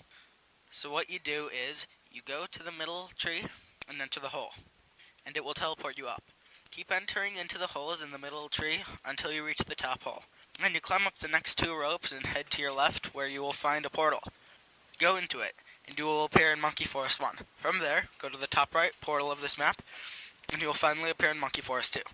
When you enter Monkey Forest 2, you will notice 2 sets of platforms, each set having 3 platforms. One on the top, one on the bottom. The spawn on each of these platform sets are lupins and zombie lupins. You will notice that one platform set will have more monkeys on them than the other set. So what you do is you take down the larger mob of monkeys, which will build up the spawn of the monkeys on the other platform set. It's basically a huge procedure of alternating between the 2 platform sets, taking out huge mobs on each one. This map is all about balance and trying to maintain the balance. If you do, you'll be rewarded with pretty decent EXP. Around my level, which is 74, while you guys are currently reading this, and probably in the late 60s, early 70s, if you work hard enough, you can get about 0.25 EXP every platform you alternate between. So a full cycle can give you roughly 0.50 EXP, which is not too bad if you train here long enough. Besides EXP, another good use for this spot is profit. From what I've heard, lupins and zombie lupins have high drop rates on all sorts of stuff, primarily ores and equips. It may just be me, but this map is too generous to me with giving me equips, because after each trip to this map, I have like 7 or so in my inventory. Wow. I would say if you make probably 2 trips to this place and NPC all of the equips and ECT items, you can probably make a little bit more than 1 mil. Pretty nice in my opinion. For one set of 200 curse dolls, I believe you make 7k if you NPC them. Also, from time to time, people will want to buy curse dolls off you, opening up another possible way for you to make good profit. One last thing about this map, it's not a huge pop burner. Around the late 60s, monkeys won't be doing insane damage to you, probably around 20 or so damage at the most. Plus, the monkeys may drop plentiful may drop a plentiful of white and blue pots, which you can use to definitely speed up healing during healing breaks, which are easy to take considering that this map has many safe spots. Overall, if you're looking for a safe and worthwhile training spot up to late second job and early third job, and come out wonderfully, the Monkey Forest 2 is the place for you. The place may take you just a bit to level, but the XP does build up within a matter of hours. There's also a worthwhile monster profit to take into consideration. Thank you for reading. Sincerely, Sunkin, level 7X Ice Lightning Mage of the Windia server. Cool. They also, is it the Z Lupins or the regular Lupins that drop a lot of maple items during the... I think it was regular Lupins. Yeah, during the anniversary event. So, I was at regular Lupins for a while looking for an Arc Staff and Red Dana. Okay. But apparently it is too generous to send. I was only able to find Arc Staff. It's not a zero-sum game. If they're generous to him, that means they can still be generous to you too. Jealous much? It is a good spot. And when the anniversary event is on, you'll find me there. I'll go there. I won't stay there for very long, just enough to pick up a few items, but I'll go there. You did. I stayed safe on the platform for like an hour. You're a stalker, though. You're a stalker. That was so funny. Those mushy scrolls, I still have like 30 of them. Oh, I've got 10, I think. Something like that. I have like 20 of the other two also. What are you saving them for? I don't know. I don't know what I'm saving mine for either. You should use them at some point. That's why last time we did a GPQ, was I a mushroom? I can't remember. Yeah, I came as a mushy. I came as a mushy, yep. That's what they're used for. Fun stuff. Oh, I can't put it off any longer. I did it again, my friend. What? Coming up, the second party center. Yeah, I wrote another dissertation. I just don't feel I can do these things unless I do them right, you know? So, I guess I knocked myself out. Every time I talk to you... Nope, sorry, APQing. Yep. APQing. Training. Looking for maple items. Doing the sauce quest. Zack 'em. The sauce quest. Yeah, what can I say? I like the game.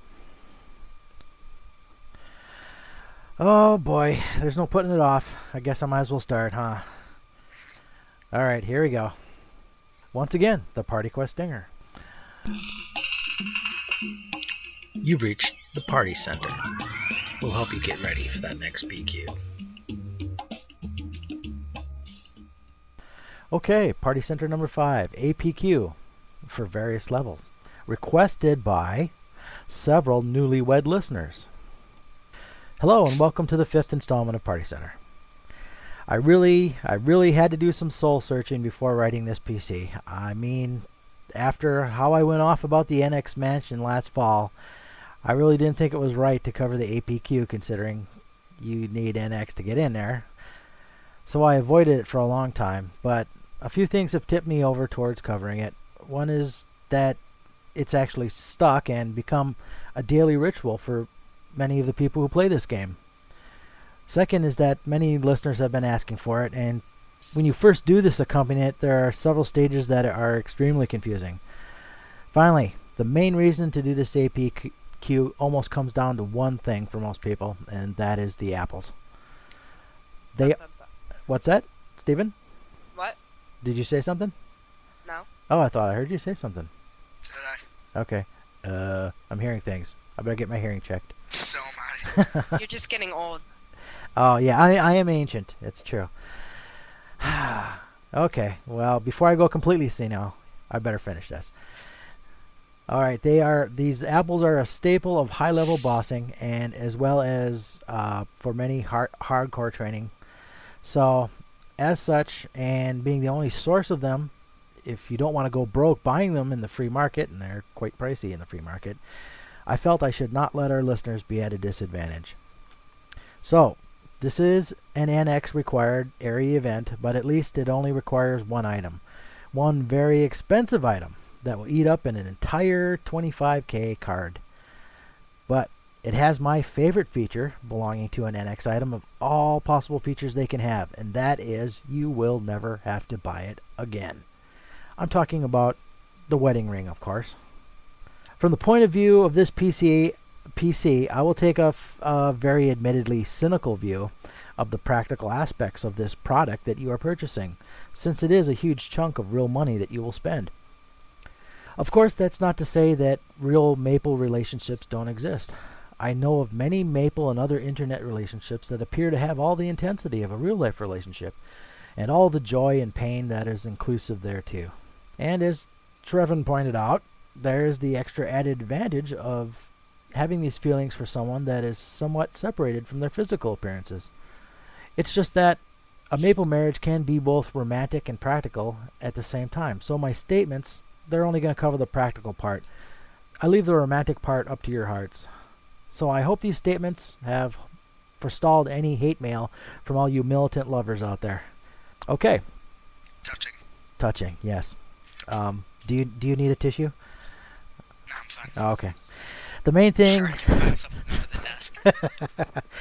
Man, the underside of your desk scares the living crap out of me. I'm going to have nightmares about the underside of your desk from now on. Spiders, rotten fruit, colonies of killer ants. Okay. The main thing is to get into a stable relationship. Your goal in the APQ is to do it for long enough in order to get the rewards long enough to make it worth all the money you just spent for a short walk down the chapel or cathedral aisle. If you're of a purely practical bent, you should just marry a stable semi-active character such as a friend's mule, preferably your own mule. Yes, this can be done. It's your money after all. This mule would need to be on a different account and you would have to log on from 2 different IPs at the same time, but it is quite doable.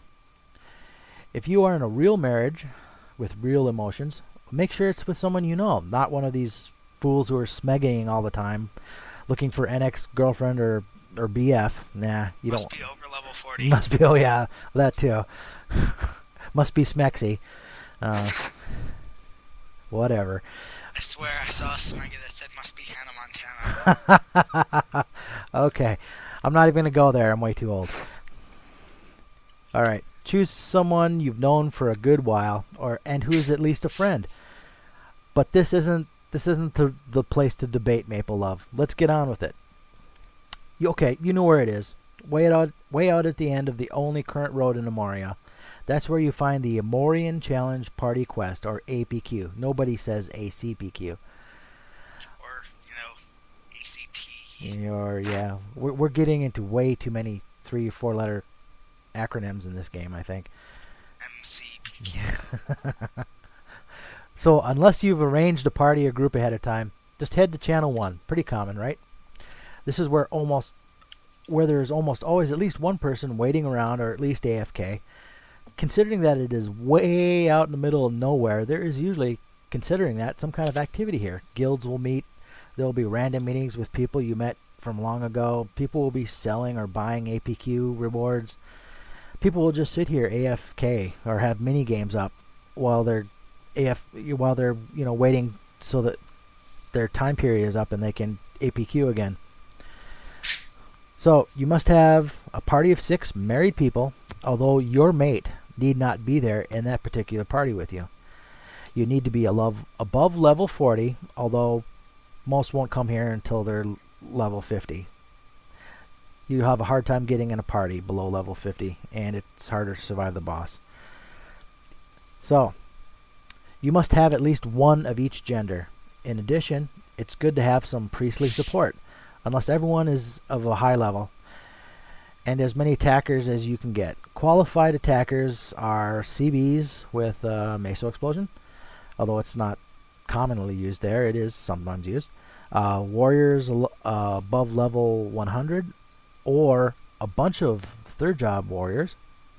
A high level bowmen and archmages, at least archmages with a good level of chain lightning, because the boss is weak to it.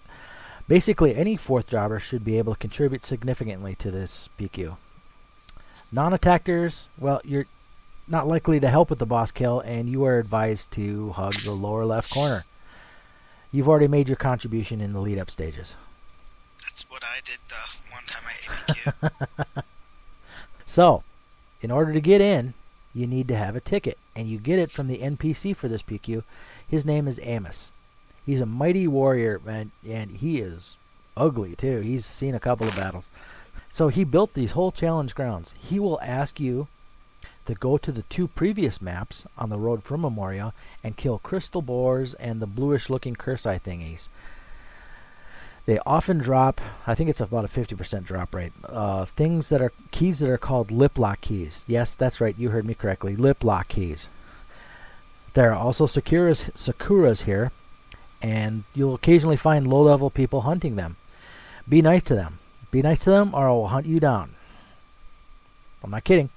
Anyway, take your keys back to Amos and receive a ticket to enter the grounds. Now, listen carefully. When you are chatting to this NPC, be careful to follow all the way through on the chat boxes. If you abort the chat prematurely, right after you get the ticket, for example, you still get the ticket, but it's a glitch ticket, and it won't work. It won't get you in. So follow all the way through on the chats. Now, keep listening carefully. There is a limit of 1 ticket per 6 hours. That is not a limit of 1 APQ per 6 hours. So, you can get a ticket, wait 6 hours, then do an APQ and get another ticket right away. It works. Try it if you haven't. Once the party is formed, your leader will pick a channel. Everybody CCs and goes in. This isn't the PQ area yet, but an entrance area, and it's nice in that it will save many PQs that might have failed. The leader, if they are smart, will go in last. If someone's ticket fails or they miscalculated the 6 hours until they can go back, then the leader can go back to channel 1 and recruit a replacement. So, once the leader goes in, they chat the Amos that is inside and see if these grounds are being used. You can CC from inside this room, so you'll do that if the channel is taken or if you need to relog.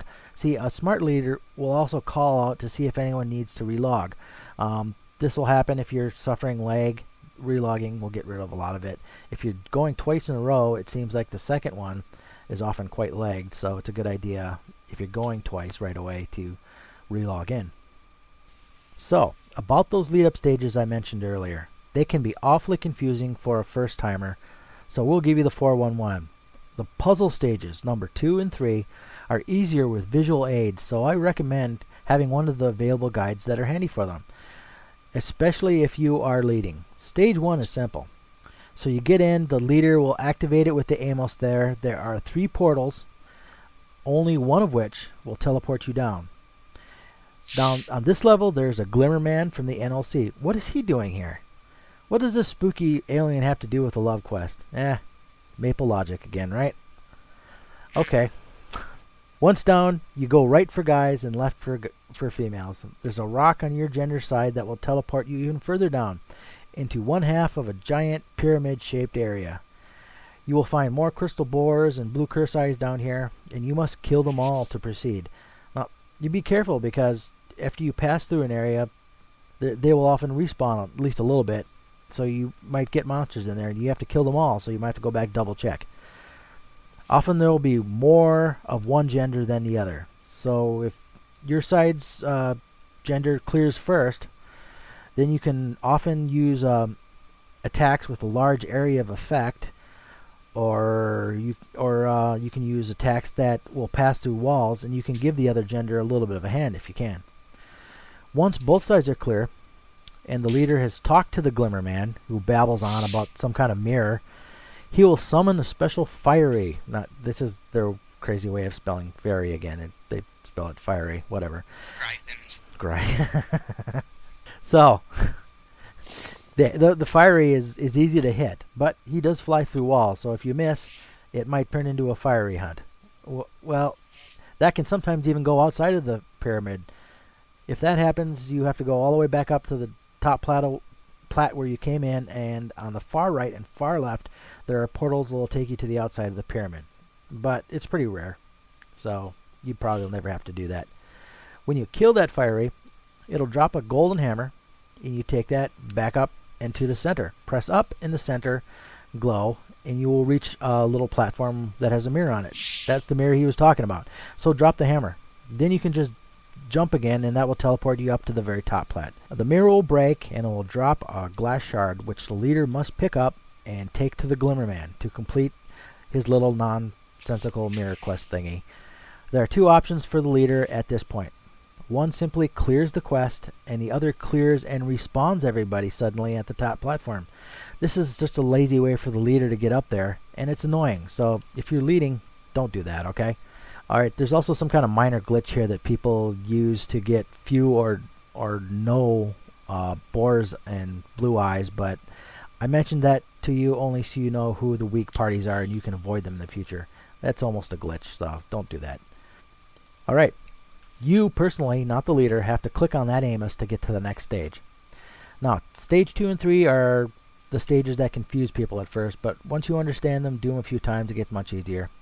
They say stage 2 is just a variation on the sealed room stage from OPQ. I only vaguely remember this because I only did it twice. But anyway, you press up under one of the 3 platforms there and then jump up again and you are teleported way up in the air. Hold the up key and you will end up grabbing one of the 3 ropes. There are 2 common methods for solving this puzzle. People seem to get really attached to one method or the other, and then they get annoyed when the leader uses a different one and they start bickering. I have found that the most efficient method by far is to do what the leader tells you. Even if they're not using the efficient method that you use, arguing with them will only waste more time in the end. So, the ropes are named by their place in order. There's 3 of them, so they're named by a 3-digit number. The digit itself in each place tells you how many are on the rope. Most methods will start with the leader saying 500. Which of course means everybody on the first rope and nobody on the second and third.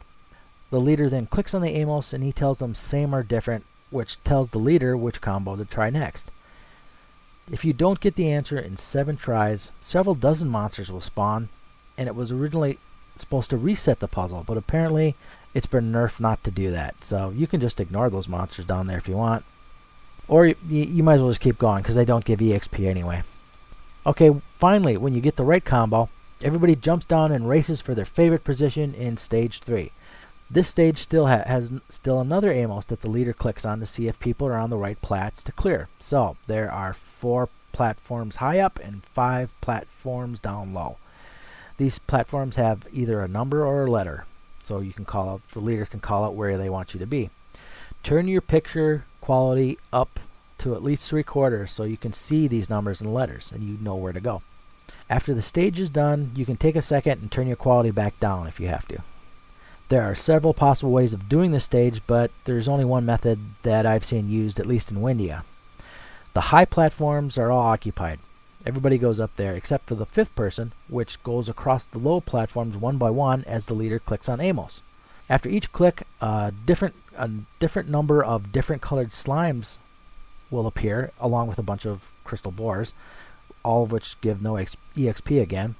The slimes can't even hit you, but their number does give information. They will come in 2 different increments depending on the version of the puzzle you've chanced upon. It'll either be 1 and 2 of them, or 3 and 4 of them, or 2 and 3 of them. Now, your instinct will be to attack right away, but don't, because you must get an accurate count of the number of slimes. Wait for that number to be called out and confirmed, and then attack to clear, if you're going to attack at all. This will result in a 5-digit code as that person goes across the bottom. Say, for example, 32332. This means that people now stand on the stationary plats down below where the high numbers were. So everyone goes down and stands where the 3s were. I'm sorry, I didn't mean everybody. Enough people go down to stand on where the 3s were. Now the remaining people will try all the remaining combinations on the upper platforms. There are some variations on this method, and people will occasionally argue about that part. One of the fastest ways to clear this stage is, once again, do what the leader says. And if you are completely confused, just do the same. Do what the leader says. People will tell you which platform to move on. Just move there. Okay, you've cleared. Now you're on to stage 4. This is an easy one. There's a big platform with another Amos where you spawn. There are still more no EXP monsters that will drop what are called Cupid code pieces. I won't tell you what the rude people call them. You go take a look at them. You'll know what I'm talking about. The leader needs 50 to move on, so usually the leader sits down and takes a well-deserved break, while the remaining 5 people each get 10 of these things. There are plenty of monsters, and it drops every time, so there's no need for KSing, but it seems to go on every time. I mean, you're on the same side, for crying out loud. Why are you KSing? But some people feel like they need to prove something, whatever. So just let them go on, finish first, because they're rude butts, and then take your time. I mean, no one's advancing to the next stage anyway until you're done, so whatever. Alright, the next stage is also easy, but it's a race against death. So cast your protective spells and pot up before the leader clears you to the next stage. You'll see some blue text. It says, run to the right. Save yourself. Run, run, run. Well, do it. If you don't go, there's an advancing wall of super rombots, or rombards. I think they're rombots in this case. They will kill you dead. So go. There are a number of other monsters trying to trip you up, and gates that must be hit a bunch of times with regular text to burst open and allowing you to continue. There are also lava jets everywhere that can be significant damage when you are lower leveled. So don't be stingy with the HP pots, or stay close to the party's heal spammer if you have one. Here's a tip for this jog. Those monsters who are trying to trip you up, they're actually your friends. In the lead, there's a Skeledog. Ignore him, wait for him to pass, and following are a bunch of dirty rats. The dark ones. Yay, dark ones. Anyway, they only hit for 5 damage. So if you stay right on top of one of them as they're moving along, you're going to take a minimum amount of damage. Because every time they hit you, you're safe for 3 seconds. So just stay on top of him as much as possible. You will take minimum damage from the lava and other monsters. I call this rat surfing, and it's a way to save on HP pots.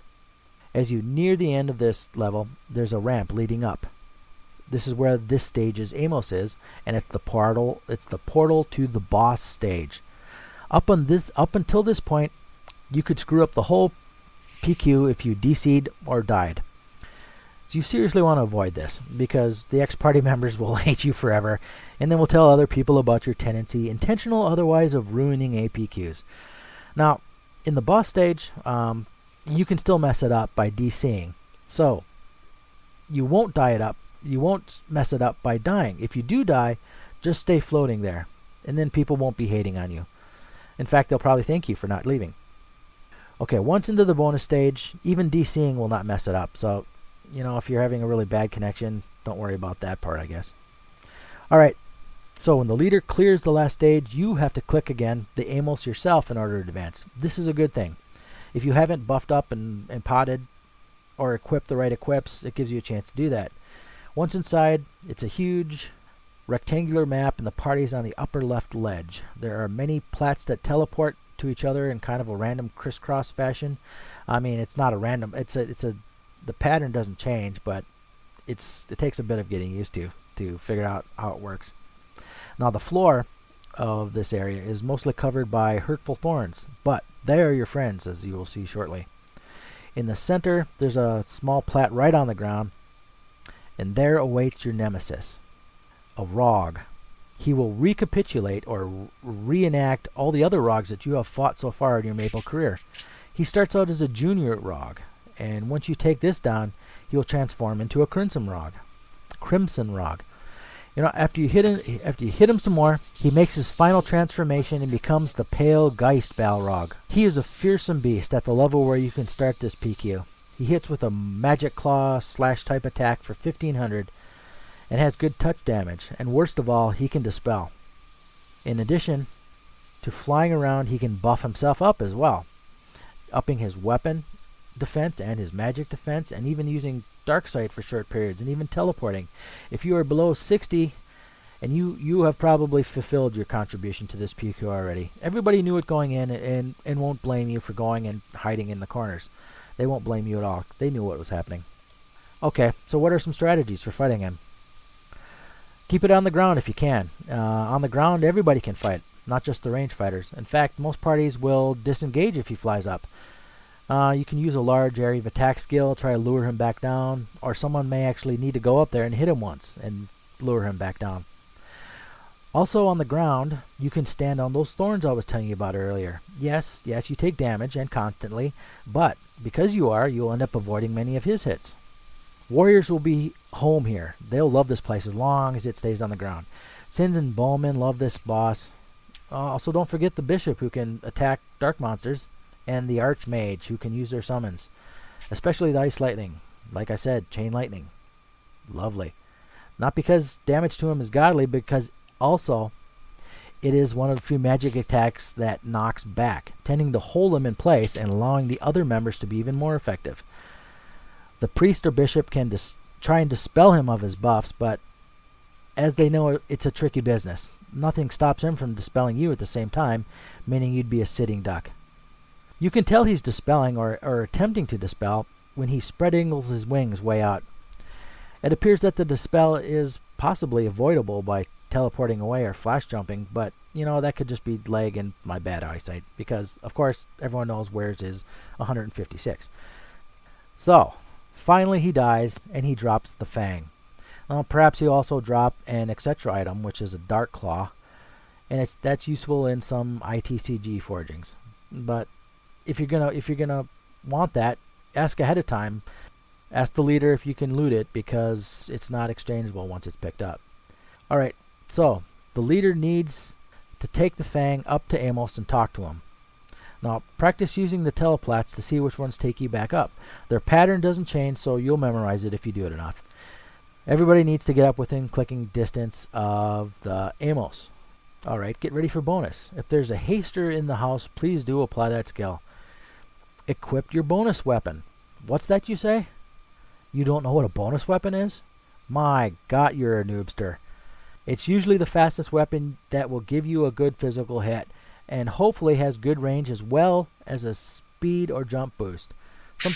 Some people like the red whips. Some people like the Christmas lights. Some use the jack-o'-lanterns. I tend to use that if I'm not just using my staff. The jack-o'-lantern I'm talking about that you can get in Halloween event, and it's one of the faster weapons, so you can hit rapidly. If you can spare an equipment slot for something like this, you should keep something like this around if you can do a lot of PQing, if you haven't figured this out by now. Now, there's a special alternate bonus stage just for couples, but the party must consist of 3 wedded pairs in order to access it. This involves another mini jump quest, actually 3 separate little mini jump quests, one for each of the couples, and collecting more of the Cupid code pieces from stage 4, but they're called something different here. Also, only one of the pairs can win, and in that pair, one of them must sacrifice their prize so the other can keep theirs. I believe what you get for all these efforts is a pretty nice cape. It's a level 65 Elias or Celia cape in one of 3 different colors. Now they all have the same stats. 35 for defense, both physical and magical, but they have 7 slots. Nice, huh? Unfortunately, most people hate to do this part, and it always is skipped, making these capes some of the rarest equips in the entire game. I got to do this stage one time when there was 3 married couples in. We failed. We almost we almost made it, but we failed. Okay, so what most people will do almost all the time is the regular bonus stage. Now, like most bonuses, this involves breaking boxes to get goodies. This is why you want a weapon that has some reach, so you can position yourself between 2 boxes or in an area where you can hit 2 at the same time. And since this bonus, like every bonus, is timed, you want the fastest weapon you have. Now, some chief bandits will use a variation on the theme and layer a whole platform with missiles and blow them all up at once. I'm not sure if it's faster that way, but CBs seem to get multiple apples a lot of the time, so it probably does. Once you break the boxes, the goodies will fountain up and out in random direction, which slowly rotates. I say this so that you remember to keep an eye on them, since you are likely already hitting the next boxes, and you may miss a valuable item if you don't keep your eyes on it. Or one may fall off the plat that you're on. What can drop? Well, onyx apples, of course. They're your main objective, right? And you can make a small fortune off these things. Oh, most high levels aren't here to make maesters off them, but simply to supply their boss runs and related things. But there are other valuable things to look out for too. There are pineapple chews, which offer a nice long attack buff. They sell briskly. And there's also the baskets, which are a mini version of the sweet cupping cakes that we had over the summer event. Yay, sweet cupping cakes. They have Hey, a... Steve. What's that? Hey, Steve. Offering us, they got a jump, speed, and accuracy and a void boost. But even so, these things don't sell well because they don't stack. Only one per slot. Yeah, it kind of stinks. So I don't bother to sell those. I send them to my minor characters and let them use them up. So it's hard to use them for training purposes. There are several classes of earrings that are specific to the APQ too. These things aren't anything special, but you'll see a lot of them scrolled anyway. Why is that? Well, because you get so many of them, you can afford to blow up a bunch of them. There are also some capes. These are a group of pretty rare drops. You won't get these very often. There's things called Amos capes. These are fairly normal capes. They're not worth much. Not much more than a regular cape anyway. There are also gold plates and diamonds and pots. These things would be worth something if they dropped in bigger quantities, but yeah. Alright, so some of the other rare drops, there's a couple of... I already covered that. Okay, there's also a relaxer, which is the best HP chair you can get, I believe. Is that the green one with the purple strip that you use? Correct. Okay. I thought it was one of those TCG chairs. Nope. Cool. And finally, there are a couple of different 30% dark scrolls that occasionally drop. The only one I remember off the top of my head, Int for Cape. I know for sure that one drops there, but there's like 3 or 4 of them that drop. All in all, this is probably the best PQ I've done so far. It's at least in terms of ability to do it over and over and over again and not get bored. And when you start it, it gives a good chunk of EXP. The only downside, and I mean the only downside to this, is the humongous amount of NX that it's required for it. But the thing is, a lot of people are going to get married anyway, whether they could EPQ or not. So if you are marrying and you're doing it for non-cynical reasons, then you've already paid the money. You might as well take advantage of this wealth source. Cool, huh? I am the noobster. I did not know what a bonus equip is. You seriously didn't know what a bonus equip was? I kind of guessed, but Okay. I've APQ'd like once, so I... Yeah, but the thing is, any bonus stage that has boxes, you want something like I've this never one. heard it referred to as that, though. Oh, okay. Yeah, whips are good. Anything that has fast speed and a little bit of range is probably good, usable. Stars and stripes. Yep, that'd work. Wow, that's a lot of features. You made so many less grammatical errors that I did. I got into a groove on that one. Did you notice? Yeah. As opposed to the earlier ones I did where I was stumbling over every third word.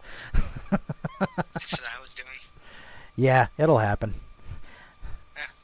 All right. Hey, guess what we got now? What? Voicemails and emails. Of course I know. I have the script. Voicemails and emails. Emails. Oh, Mr. Where is my mail stinger?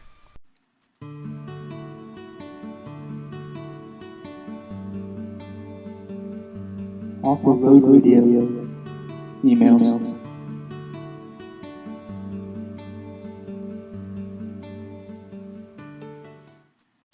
Cool. For this episode, we've got 4 voicemails.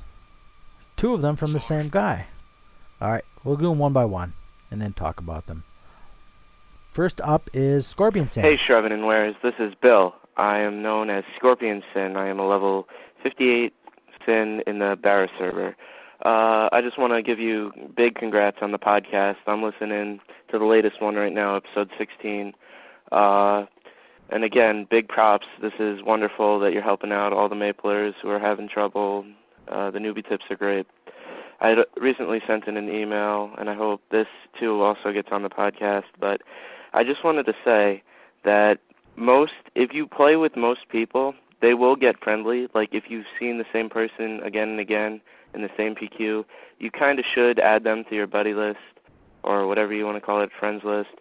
And it helps because not only are they on your friends list and you can group up with them later, but for the time being, even if you're not going to be a permanent Maple Life friend, you can still be a friend just as long as you need to be for the PQ levels and stuff. So again, just try and get as many friends you can get in the PQs because it really does help. I mean, recently I'm sending my mage through the monster PQs, and they get tough when you're a low level. So if you have the friends that are kind of higher, then they get you into them. So that's it. See ya, and I hope to see you in game. I'm trying to start up a Windia account, but it's getting weird, so I don't know. Well, how about you guys? You make a lot of friends from party quests? I actually had an opinion on this. It's not... It's weird. I did do that at one point. You know, I buddied a few of those people that I met, you know, PQs, or, you know, just in the FM or whatever. I hang out in the FM a lot. And, you know, after you buddy them, you really don't talk to them that much a lot of the time. Oh, that's sad. I mean, you'll meet the person. Yeah. You're a nice, friendly person. You'll go on for conversation. Hey, want to buddy me? Sure. And then you don't really talk to him or her again. Yeah, I do notice that does happen, but then like 1 out of 10 or so will be people that you do talk to a lot. So, I guess you have to just go through. You have to get enough friends to find the occasional one that is going to be an ongoing friend for a long time. Well, how about you, Steven? Yeah, sometimes I find friends. Okay. It seems like they're using you and you're using them. Ah, yeah. There is a bit of that, isn't there? Oh well. Next email, you guys won't be able to hear this one because it got garbled when I tried to send it to you. But this is... it didn't even open. Yeah, it wouldn't even open for you. It acted like it was corrupted, but it's not corrupted for me. So we'll take a listen to Aaron. Hey Shravan and Warez, this is Aaron aka Croy15 from the Windia server. I have 2 responses to your last podcast. The first response is to the monster book. It's fact that we are definitely going to get it because if you look at your keyboard setup, say for example on a new character, it says monster book in the space key. It doesn't work as of yet, but it's a major clue that Global MapleStory will probably have the monster book available come the next patch or so. The second response is to the pirate job. I think there's definitely a good chance we're getting that too. The clue is on the website. If you look at the page where the ITCG and forum event winners are, you will see a picture of them for the title. The picture shows both the male infighter and the blonde female gunslinger on a pirate boat. At the right bottom corner of the page, there is a seagull wearing a pirate bandana next to a pirate flag. For Nexon to use those pictures and not come out with the pirate job is just plain torture to the rest of us and flat out stupid. Nonetheless, hopefully both of these hints are just sneak previews as to what is coming soon. Thanks for listening, and talk to you guys later. Cool. Aaron talks about 2 different things. I could hear it fine. Okay. She talks about Monster Book. What do you guys think about Monster Book? Do you guys know about Monster Book? Yes, I do. It is, people who are into Pokemon tell me it's like something called a Pokedex. I have no clue what a Pokedex is. I am so into Pokemon, you have no idea. So what is a Pokedex? A Pokedex is basically your database for everything. It's like, you see a Pokemon, right? You got the info for it. You can see where it is, what stats it has, and around what level you'd find it at. I mean, the games came before the TV shows, so... Okay.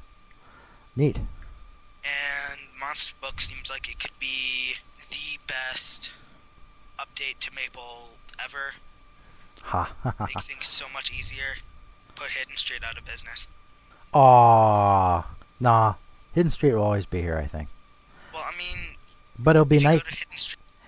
It'd be nice to be able to access that information right away, though. You're right. Without leaving the game. What were you going to say? I'm sorry I interrupted you. Whereas we lost Shim. Oh, this is not good. He's still on. I'm trying to bring him back in now. Lost ya. It happens. There we go.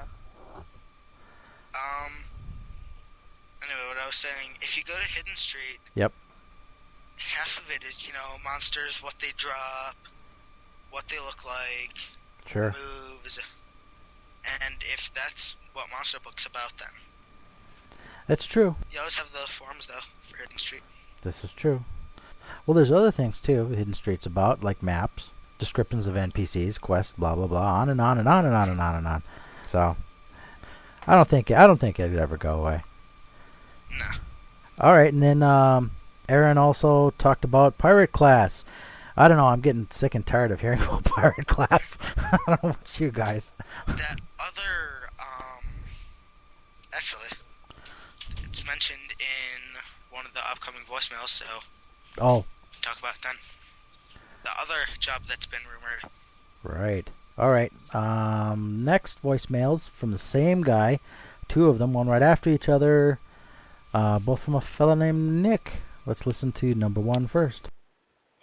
Hi, yes. I play Masteria, but I usually play on private servers, and y'all had a private podcast on private servers, so I wanted to comment about private servers. Currently, one of my favorite private servers, which I play on now, since I quit GMS, is Being Sued by Nexon.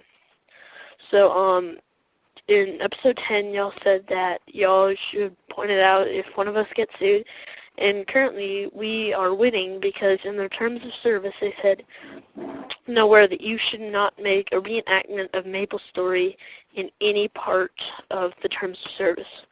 So I really think that they don't have anything on us pretty much. So if you want to contact me or anything, my number is, and I would greatly appreciate it if y'all put me on the Aqua radio. Well, thank you for your time, and my name is Nick, and I will see y'all later. Bye. There you go, Nick. What do you guys think about private servers? I tried one. I almost got lost in it, but, I did really get burned out on them after a while. They just got boring. It's a funny concept. What was that, Steven? You can only play them like certain amounts of time. Gets okay. boring. Repetition. Yeah. Yeah, I mean, it's a funny concept to buy Z-Hums in the FM for one meso, but, Oh, that's sweet. Nice. It's so funny. I actually bought a Z-Hum, successfully scrolled it, with, I think, Helm for each of the 4 stats, and then a couple more on int. Then bought a horntail necklace, and used 3 what's-it-calls on them. Forgot what they're called. The eggs. Dragon stones. Yeah, dragon stones. And I had plus 200 on each of my stats. So Jeez. funny. There's such overkill. I mean, where do you go once you maxed it out? I don't know. Once you've done everything, you go out and you don't even Show you just, off. Show Yeah. off? What's Yeah. there to show off? Everyone has it. You know? Rebirth is really cool though. Yeah, I've heard Yeah. about that. You can get multiple skills from different classes and that sort of thing. As long as you keep them hotkeyed. Okay. Yeah. I was actually a GM on one of the private servers I played. Okay. That was fun. There was something. It was so confusing. Some private server, I forgot what it's called, but it's everybody's a GM. You start at level 200. Everybody is a GM. I mean, has the skills and stuff. You can't actually, ban people, but you have all the skills and stuff. And I really don't know any GM commands, so I start asking people. It's like, haha, you noob, and walk away. So. Oh, what fun. Very. Yeah, I downloaded a guide. No idea. Private servers are weird. I think I'll take a rain check. No, thank you. But then Nick sent us in another voicemail, kind of elaborating on some things and adding a few other things. Let's listen to Nick again. Hi, yes. If this is Aqua Radio, which I'm almost 100% sure that it is, I have some news about the pirate class and another upcoming class that is coming up. There is, about the pirate class, I don't know if it's released in GMS yet because I quit and I actually play on private servers now, which is, to me it's very fun, but I hope, sorry for spamming y'all, and as I said in the last one, it's, the skills are very, very interesting. Like, in first job, it's all the quests of the pirate are supposed to link. So you're supposed to link into, like, each class has their own different story. And all the quests that are non-job related also have a story. But the Crimsonwood Keep actually is just some thing that Nexon just thought that would scare some people with. And I don't know if it's released yet, but I'm pretty sure that it will be, the pirate will probably be released in about September, October, November, somewhere like there. And the skills that it has are like the infighter, like the flip kick and stuff. I saw it, but thief actually looks more powerful. I'm sorry, I may be like a Centaur, but yes, I know, I just said Centaur. Yes, and I may like Sins a lot, but that doesn't mean that the less powerful the pirate is. Let's just say that the pirate is less attacking. So the pirate is like warrior, more like thief. So it takes a while time to charge up pretty much most of the skills, and but at fourth job it goes from really slow attacks to really, really fast attacks. Like on the flip kick, that it takes about 3 or 4 seconds to charge up. And with the on fourth job, there's like it's like super combo attack from warriors. Instead of using like coma and all that kind of stuff, there's an attack 8 times, and it's a great attack.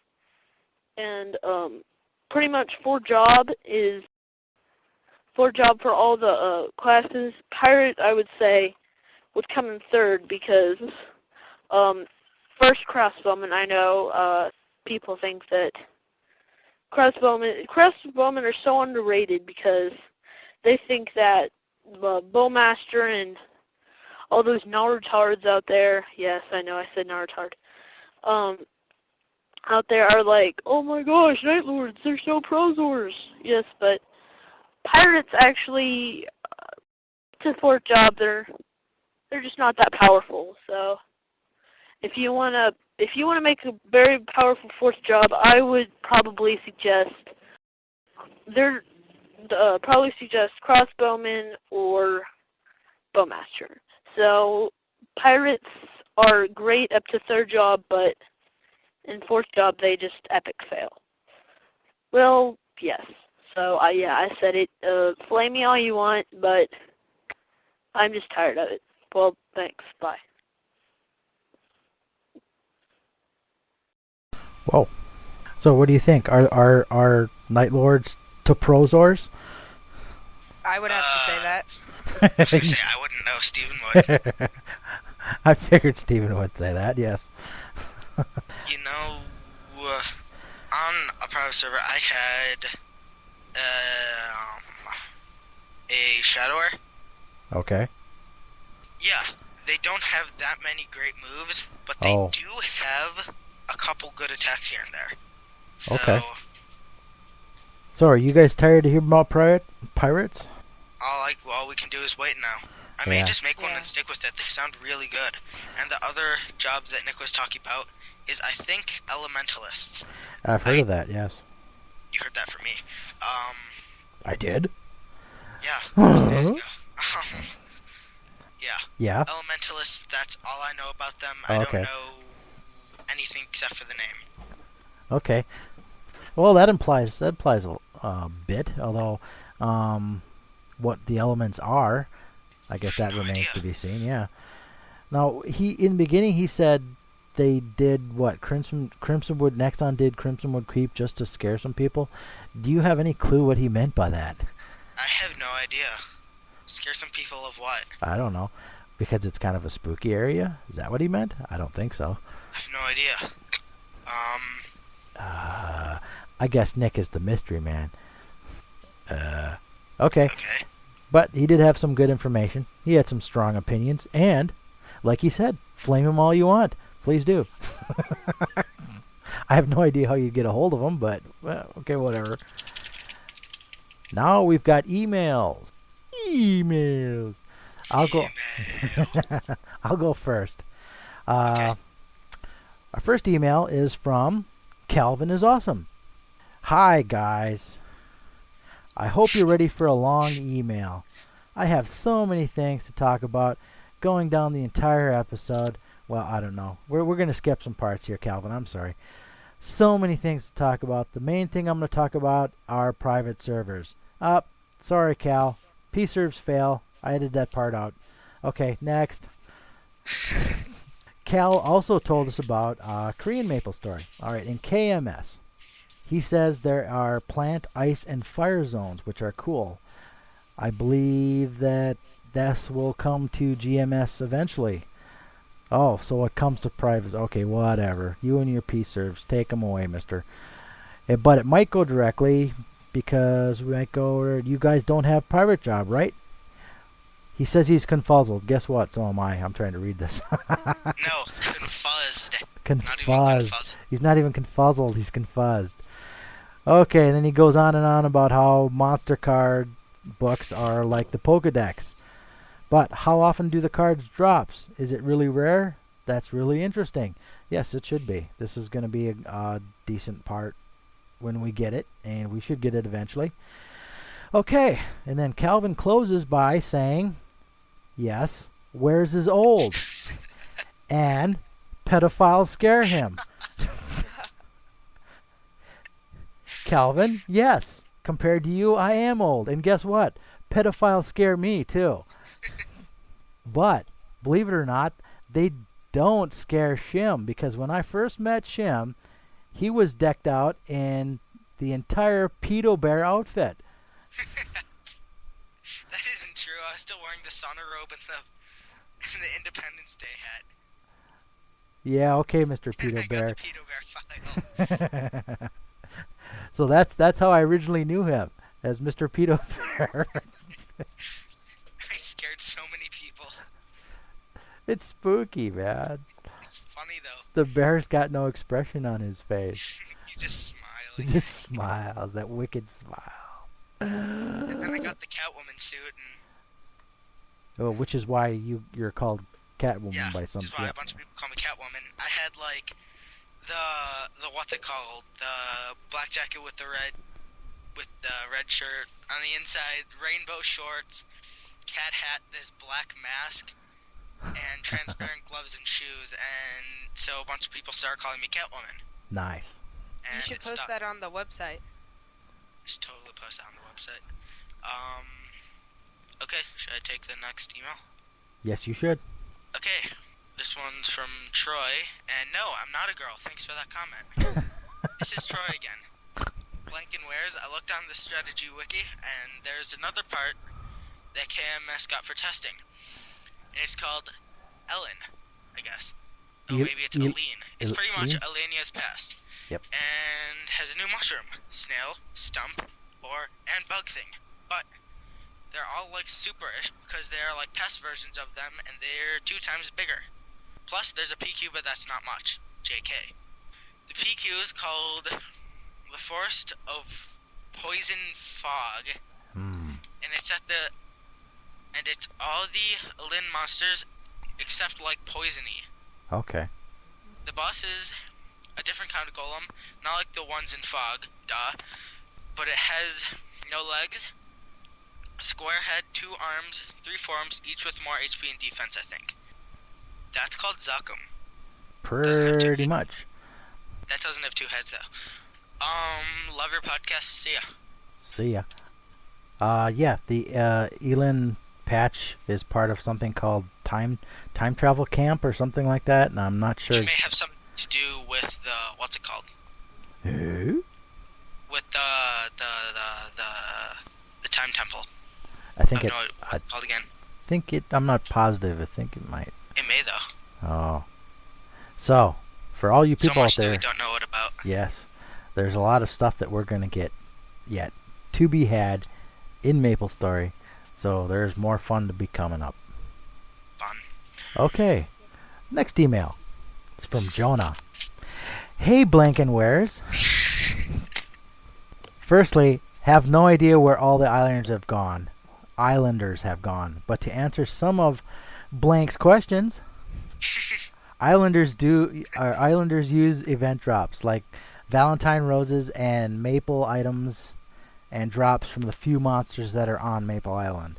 However, with the new island maps, There are new island maps? yes, you've not started a new character in the past few patches, have you? Schnuff was my newest character. You must have just missed it then. Yeah, they've rearranged the Maple Island. I was not aware of that. I didn't notice any of those new quests either. They're there. Go start still another character. Interesting. Okay, so Maple Island's gotten slimes, pigs, and stumps. Were they there? Did you see slimes, pigs, and stumps? Yep, they got those now. And the drops are slightly more varied. My opinion about the speculation... Okay, now this is a different topic, okay? So he's talking about Maple Island there. Now he's going to talk about pirates a little bit. That was so weird. I was looking at, pigs, helmets, stumps, and then I noticed you can find knuckles but no guns. Yep.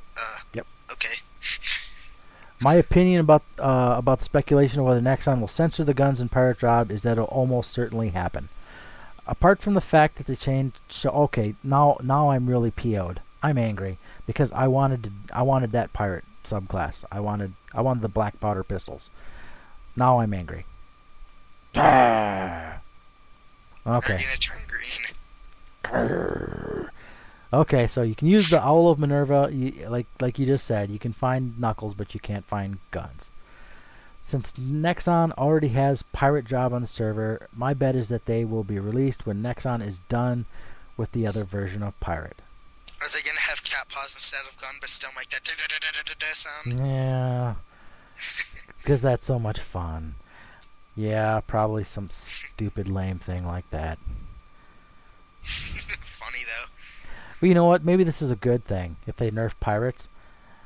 Maybe there won't, because then maybe not everybody and their mother will start a pirate then right away. So I don't know. I'm interested in fighter. I'm interested in both, honestly. Yeah, I can see starting one of each just to check it out. And if you like it, you may stick with it. Sure. Normally, if there's a new job in a game, you're gonna make one just to make one and test it out. But some people actually like it and stick with it. Sure. Where were we? I don't like what he's talking about and the rest of it. So, love, keep the podcast up, Jonah. Oh, of course. I'm editing on the fly here. Yeah.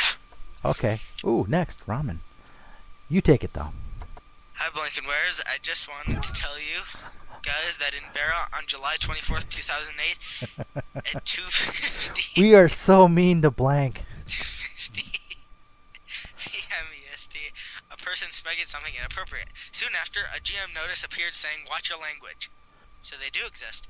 Wow. Everyone was laughing and smegging the GM. I just wanted to say that. Buys. Ramen. They do exist. Amazing. I have been to a GM event, and I came in second place in Ola Ola.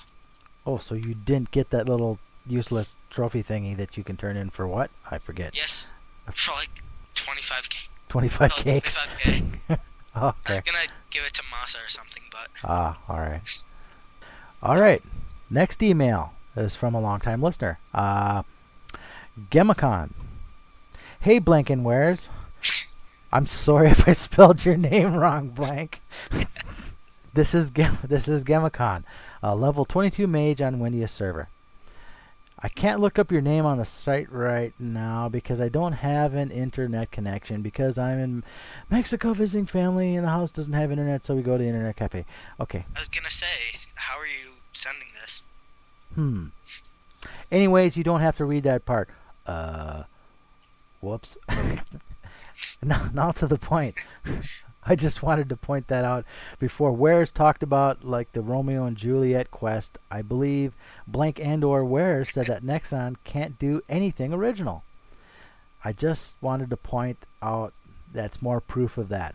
Okay, Warez said that during their part there is a part that has to do with the recreation of human life, chimeras, and some other stuff like that.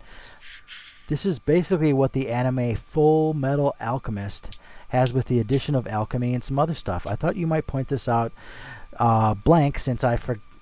It might as well be me. I watch so much anime. So have you seen a lot of Full Metal Alchemist? Full Metal Alchemist. I could go on for hours of why that isn't true. Oh, give us a little bit. You can disagree with Gemma. I'm gonna wait till after the. Okay. I mean after the email. Okay. So I just wanted to point that out. You guys are doing a great job. Keep it up. Hope to hear this on the podcast. Bye.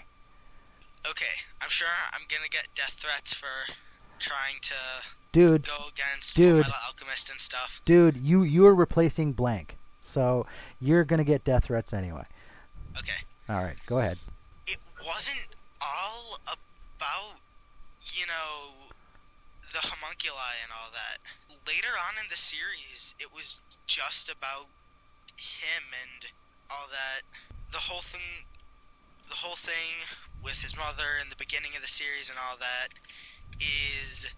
does have to do with the human life, the homunculus and all that, but, later on it just, everything completely changed and it wasn't really about that anymore.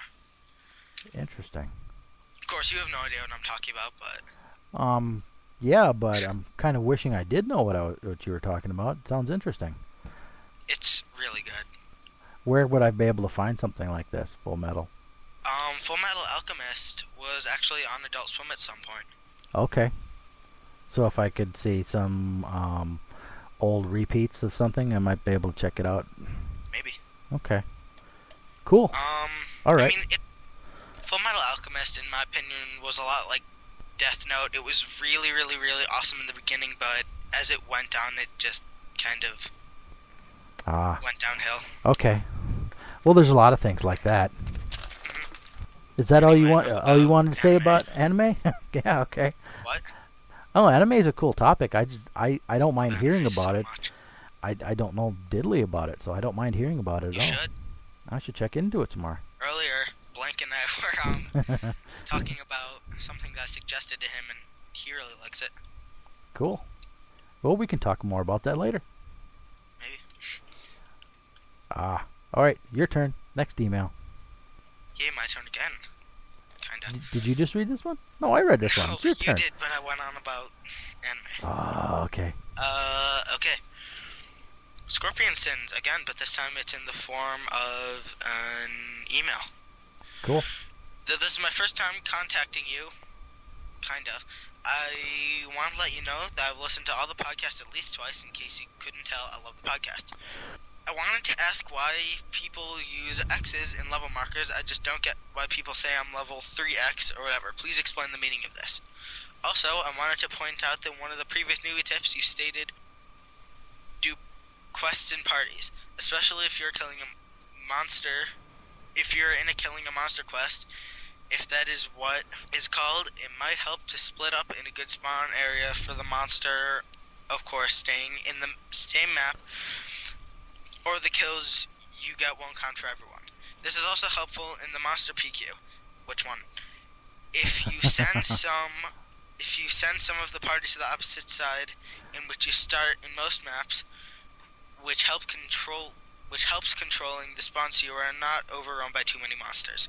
P.S. The t-shirt idea is great. I would definitely buy one. If you need art, I will try to send some art. Just give me a topic to do. PSS.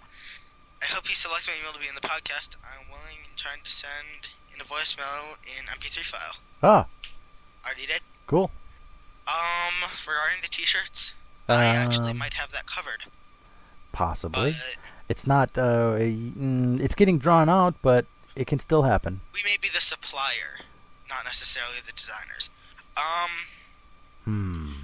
can explain the X and level markers If you want to, go right ahead. Okay. You know, on forums, mostly it'll be on forums that it'll say that, you know, you just hit 50, right? And you don't want to go and have to update your profile on this forum every single time you level. So instead you're going to say, I'm level 5x.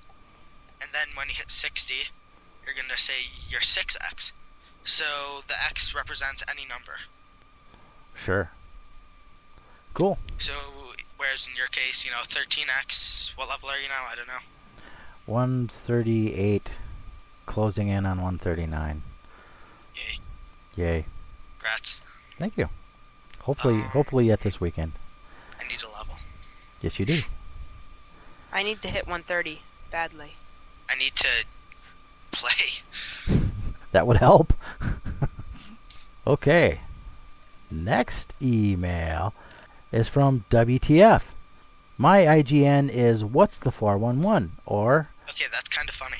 it is kind of clever, yes. Or WTF for short. If you can't pick a name without numbers, well, then why not make the numbers fit your name? Good point. Cool. And you know how I am about IGN, so if you listen to the previous episode. Yes, that was your rant. I will be a level 75 hermit shortly and enjoy listening to ARR while grinding. I used to play RuneScape and was I used able to play blank. I used to play blank and was able to earn a quest cape by doing all the quests. This cape would come off every time they added a quest, so you would need to re-earn the use of it each time. This might not work in MapleStory. I have no idea what that was supposed to mean. Oh, because last episode we had someone suggest that you should get a special item if you do all the quests in MapleStory. And we pointed out that they're adding dozens of quests with every patch, and so it'd be kind of hard to do. So. Oh, I thought he meant something in RuneScape, so, I mean, we have no idea. Yeah, he is. He is mentioning something in RuneScape, but he's saying it would be hard to make it work in MapleStory. Oh. This might not work in MapleStory, as I think quite a few of the quests are broken. The pink teddies never drop gift box anymore. You can't return to Maple Island to do that new low-level quest that showed up, etc., etc., etc. Also, if you have a good connection and a newer computer, the jump quests are... Well, unless you have a good connection and a new computer, the jump quests are not an option. I did manage to do them all now that I have the aforementioned. Whoa, talk about big words. Gained a few levels and learned this little tip. Get hit. Yes, we've talked about that a number of times in this episode already. Yes, sometimes you're going to get hit in the game, so choose where, when, and who to be to your advantage. This gives you a few moments of safety to get where you need to be. So even though we did talk about that already, WTF stated it quite succinctly there.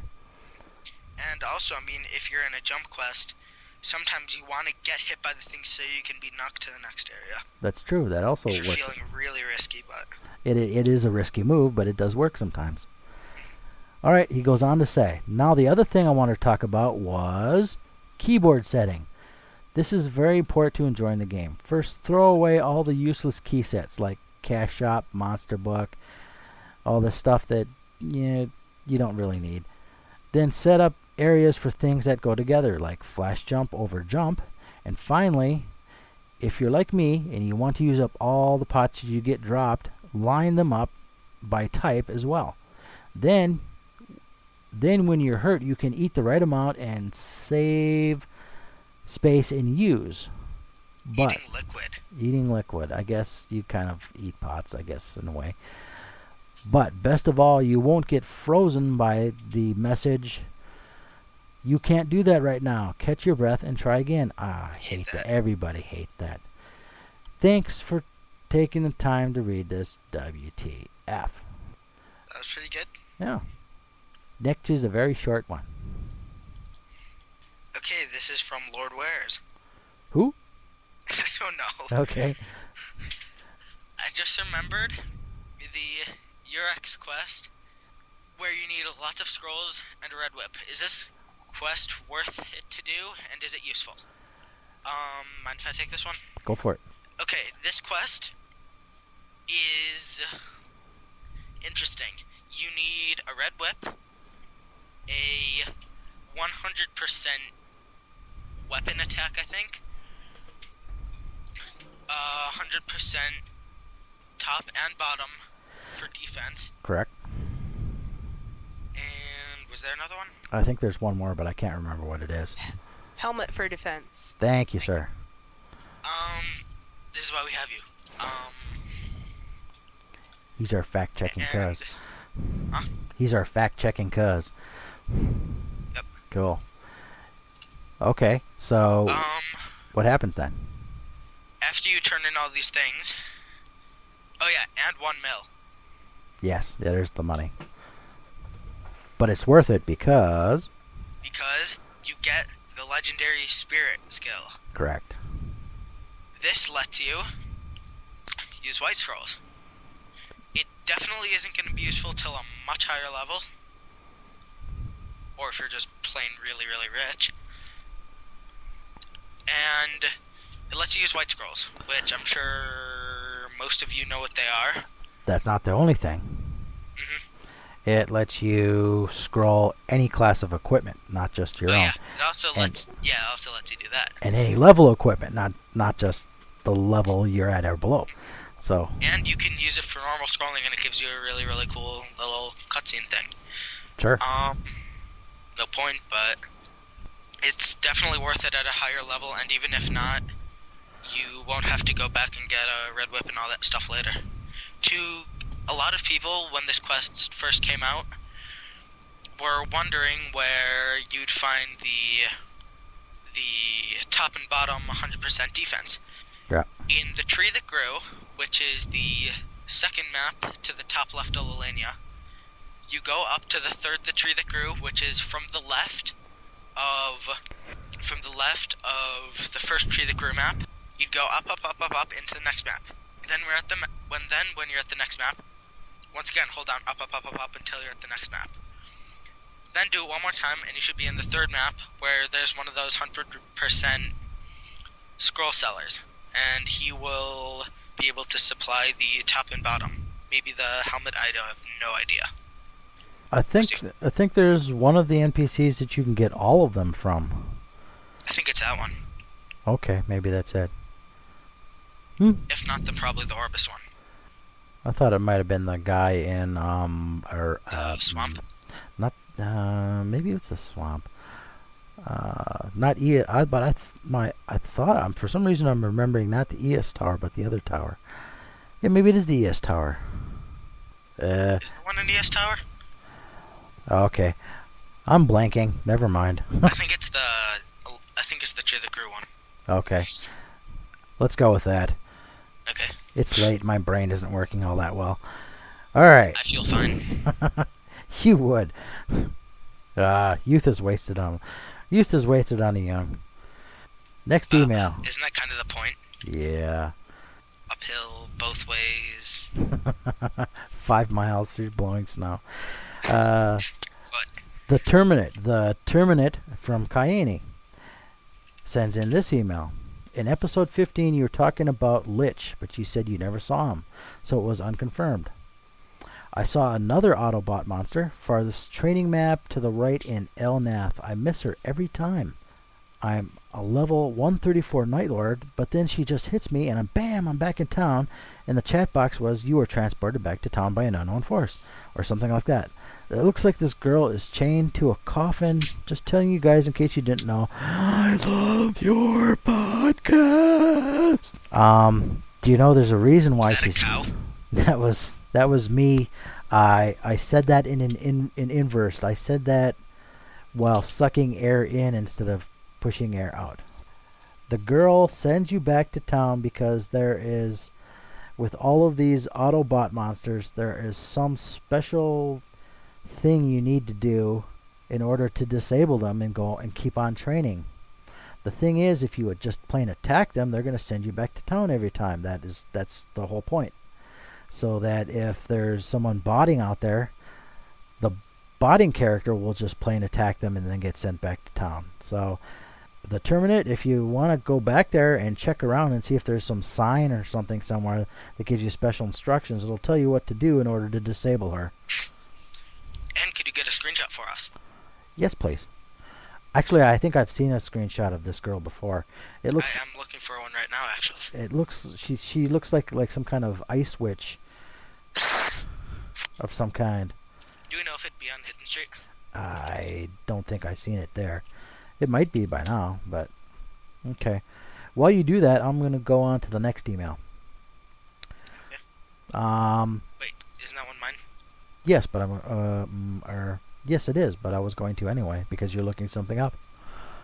Oh, and that email is not something I'd be able to answer. Okay. Hey, Blankenwares, it's me again, Jordan. And I was wondering when your next episode's coming out and if it's appropriate to buy Stormcaster gloves for the high amount of mesos or for NX Cash and Trade Shop. That's my all. See ya. Okay, Jordan.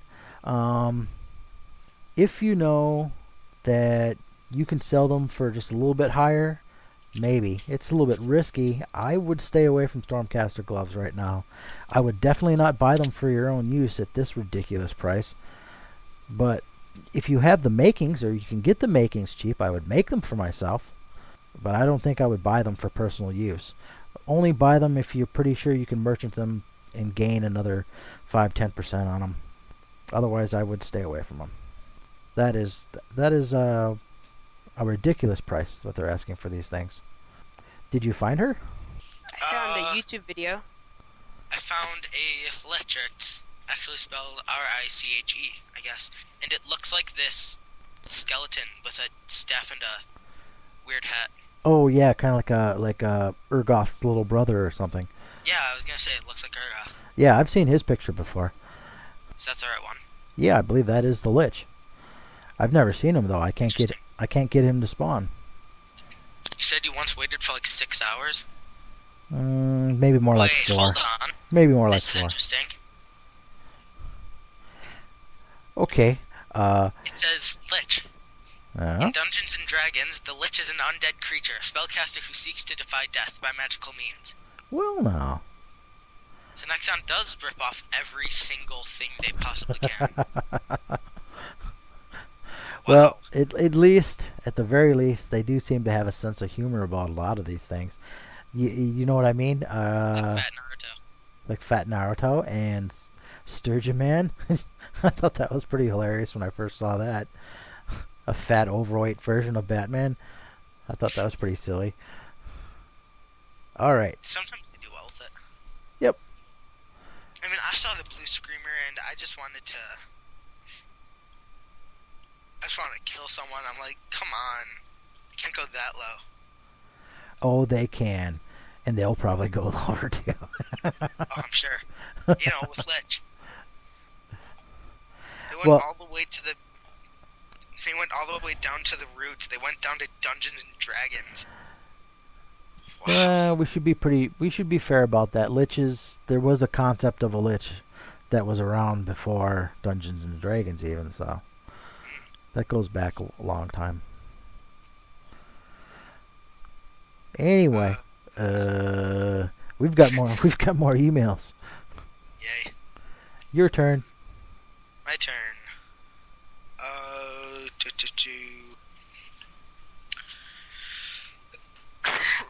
From Jason. Sup, the name's Jason, and I've sent you an email before. Anyway, in the 3rd anniversary, Maple Shield did drop from a monster. I found it while killing Junior Yetis. Also, Maple Thief and Magician Shield also drop. The Big Puff Daddy, or the Cake Boss, drops them according to my friend who said he had looted one from a Cake Boss. After a while, after he and a whole bunch of people killed it in about an hour. New record. I tried some private servers. They sucked. The rates were so high that I was level 200 in about 2 hours. Also, the drop rates were so high that none of the common items dropped in my equip inventory auto-max space was filled in 20 minutes. And the PvP, if you think that's worth checking out, you're dead wrong. All you really do is keep on hitting the other character for like 10 minutes until one of the people dies. It's boring. You don't even get anything in return. Actually, in most private servers, this is my personal comment, in most private servers, you do get like a few K EXP for killing someone, but you don't even get anything in return. Not that you need anything after you're a high enough level not to die in one shot in PvP. Anyway, that's all I've got to say. Bye-bye. Question mark. Oh, thanks, Jason. Interesting. Whereas we're past the 3-hour mark. Is it a new record? It might be. We're at Getting 3:01 close. now. Okay, last email before I fall asleep. Boo. This is from Own For Your Sake on Barra. Hey, I just started playing MapleStory and listening to your podcast. I used to play blank, but got bored. MapleStory is so fun. Way better than blank. I just started and would like to know all the tips, like how to make money, what monsters to train on, and that kind of stuff. 2 tips for you, my friend. You are at the right place. You are at the right place. Listen to every other episode. That's all we can really tell you. And you can look at the blog site, which has many of these features archived, so you can actually read it too if you want. Hidden-street.net will help a lot. Yay. Yay, yes it will. That is a full archive. There's a couple of other sites that have bigger forums, but HS also has its own forum, which is very nice too. So, and Sleepywood has too much drama in general. So. Okay. Yeah, it does tend to have some. But every forum you're going to be on is probably going to have some drama. Yeah. Wow. This episode's a killer, man. You said it was going to be like 2 hours. Okay, I knew it was going to be more. I lied to you because I knew you wouldn't do it if I told you the truth. I would have gone if it was going to be the 5-hour episode. Okay. I think this is fun. Okay, cool. I just wish I'd get more sleep so I wasn't so loopy when I did it. Oh well. I have to go and be out the door, go somewhere at 9 o'clock. I haven't even packed yet, so. Cool. Well, still, you should get some sleep, man. So we should wrap this up.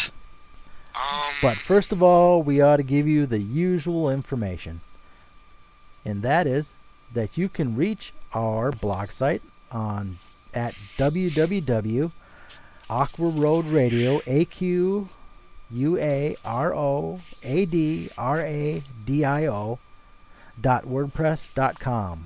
So, bunch of interesting stuff there. So go check it out. And we've got the email. Tell them where the email is. Email is at, once again, aquaroadradio, AQUAROADRADIO at gmail.com. Yes, sir. That is correct. And if you go to the blog site that I gave earlier, there's links to places where you can give voicemails. There's 2 different options. You'll see those. They're on the right-hand side of the web page, so you could do that if you want to, or send us email. We love it. Keep it coming. All right. Okay. What do you think? Are you going to do this again? Sure. Oh, cool. Awesome. If what? If they don't hate you, but I'm not gonna let them hate you. What are you gonna do?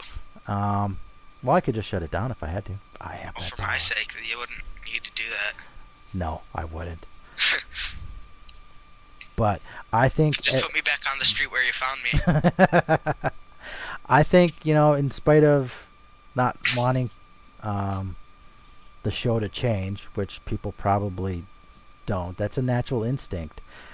Well, it's going to be a different show with a different co-host, so that's just the way it goes. And a different host. And a different host. Yeah. Well, people know you already. Yep, kind of. I'm not gonna get people with IGNs like I love Shim, but You never know. Probably not at first. weird pictures of us. But I bet you if it goes on and you stick around for a good while, you probably get those people too. Cool, huh? Kind of spooky too. All right, man, I am so loopy I can barely keep my eyes open. and where's the so loopy? So that means we're done. I think we're done. Mr. All right. Steven, thanks for hanging around, man.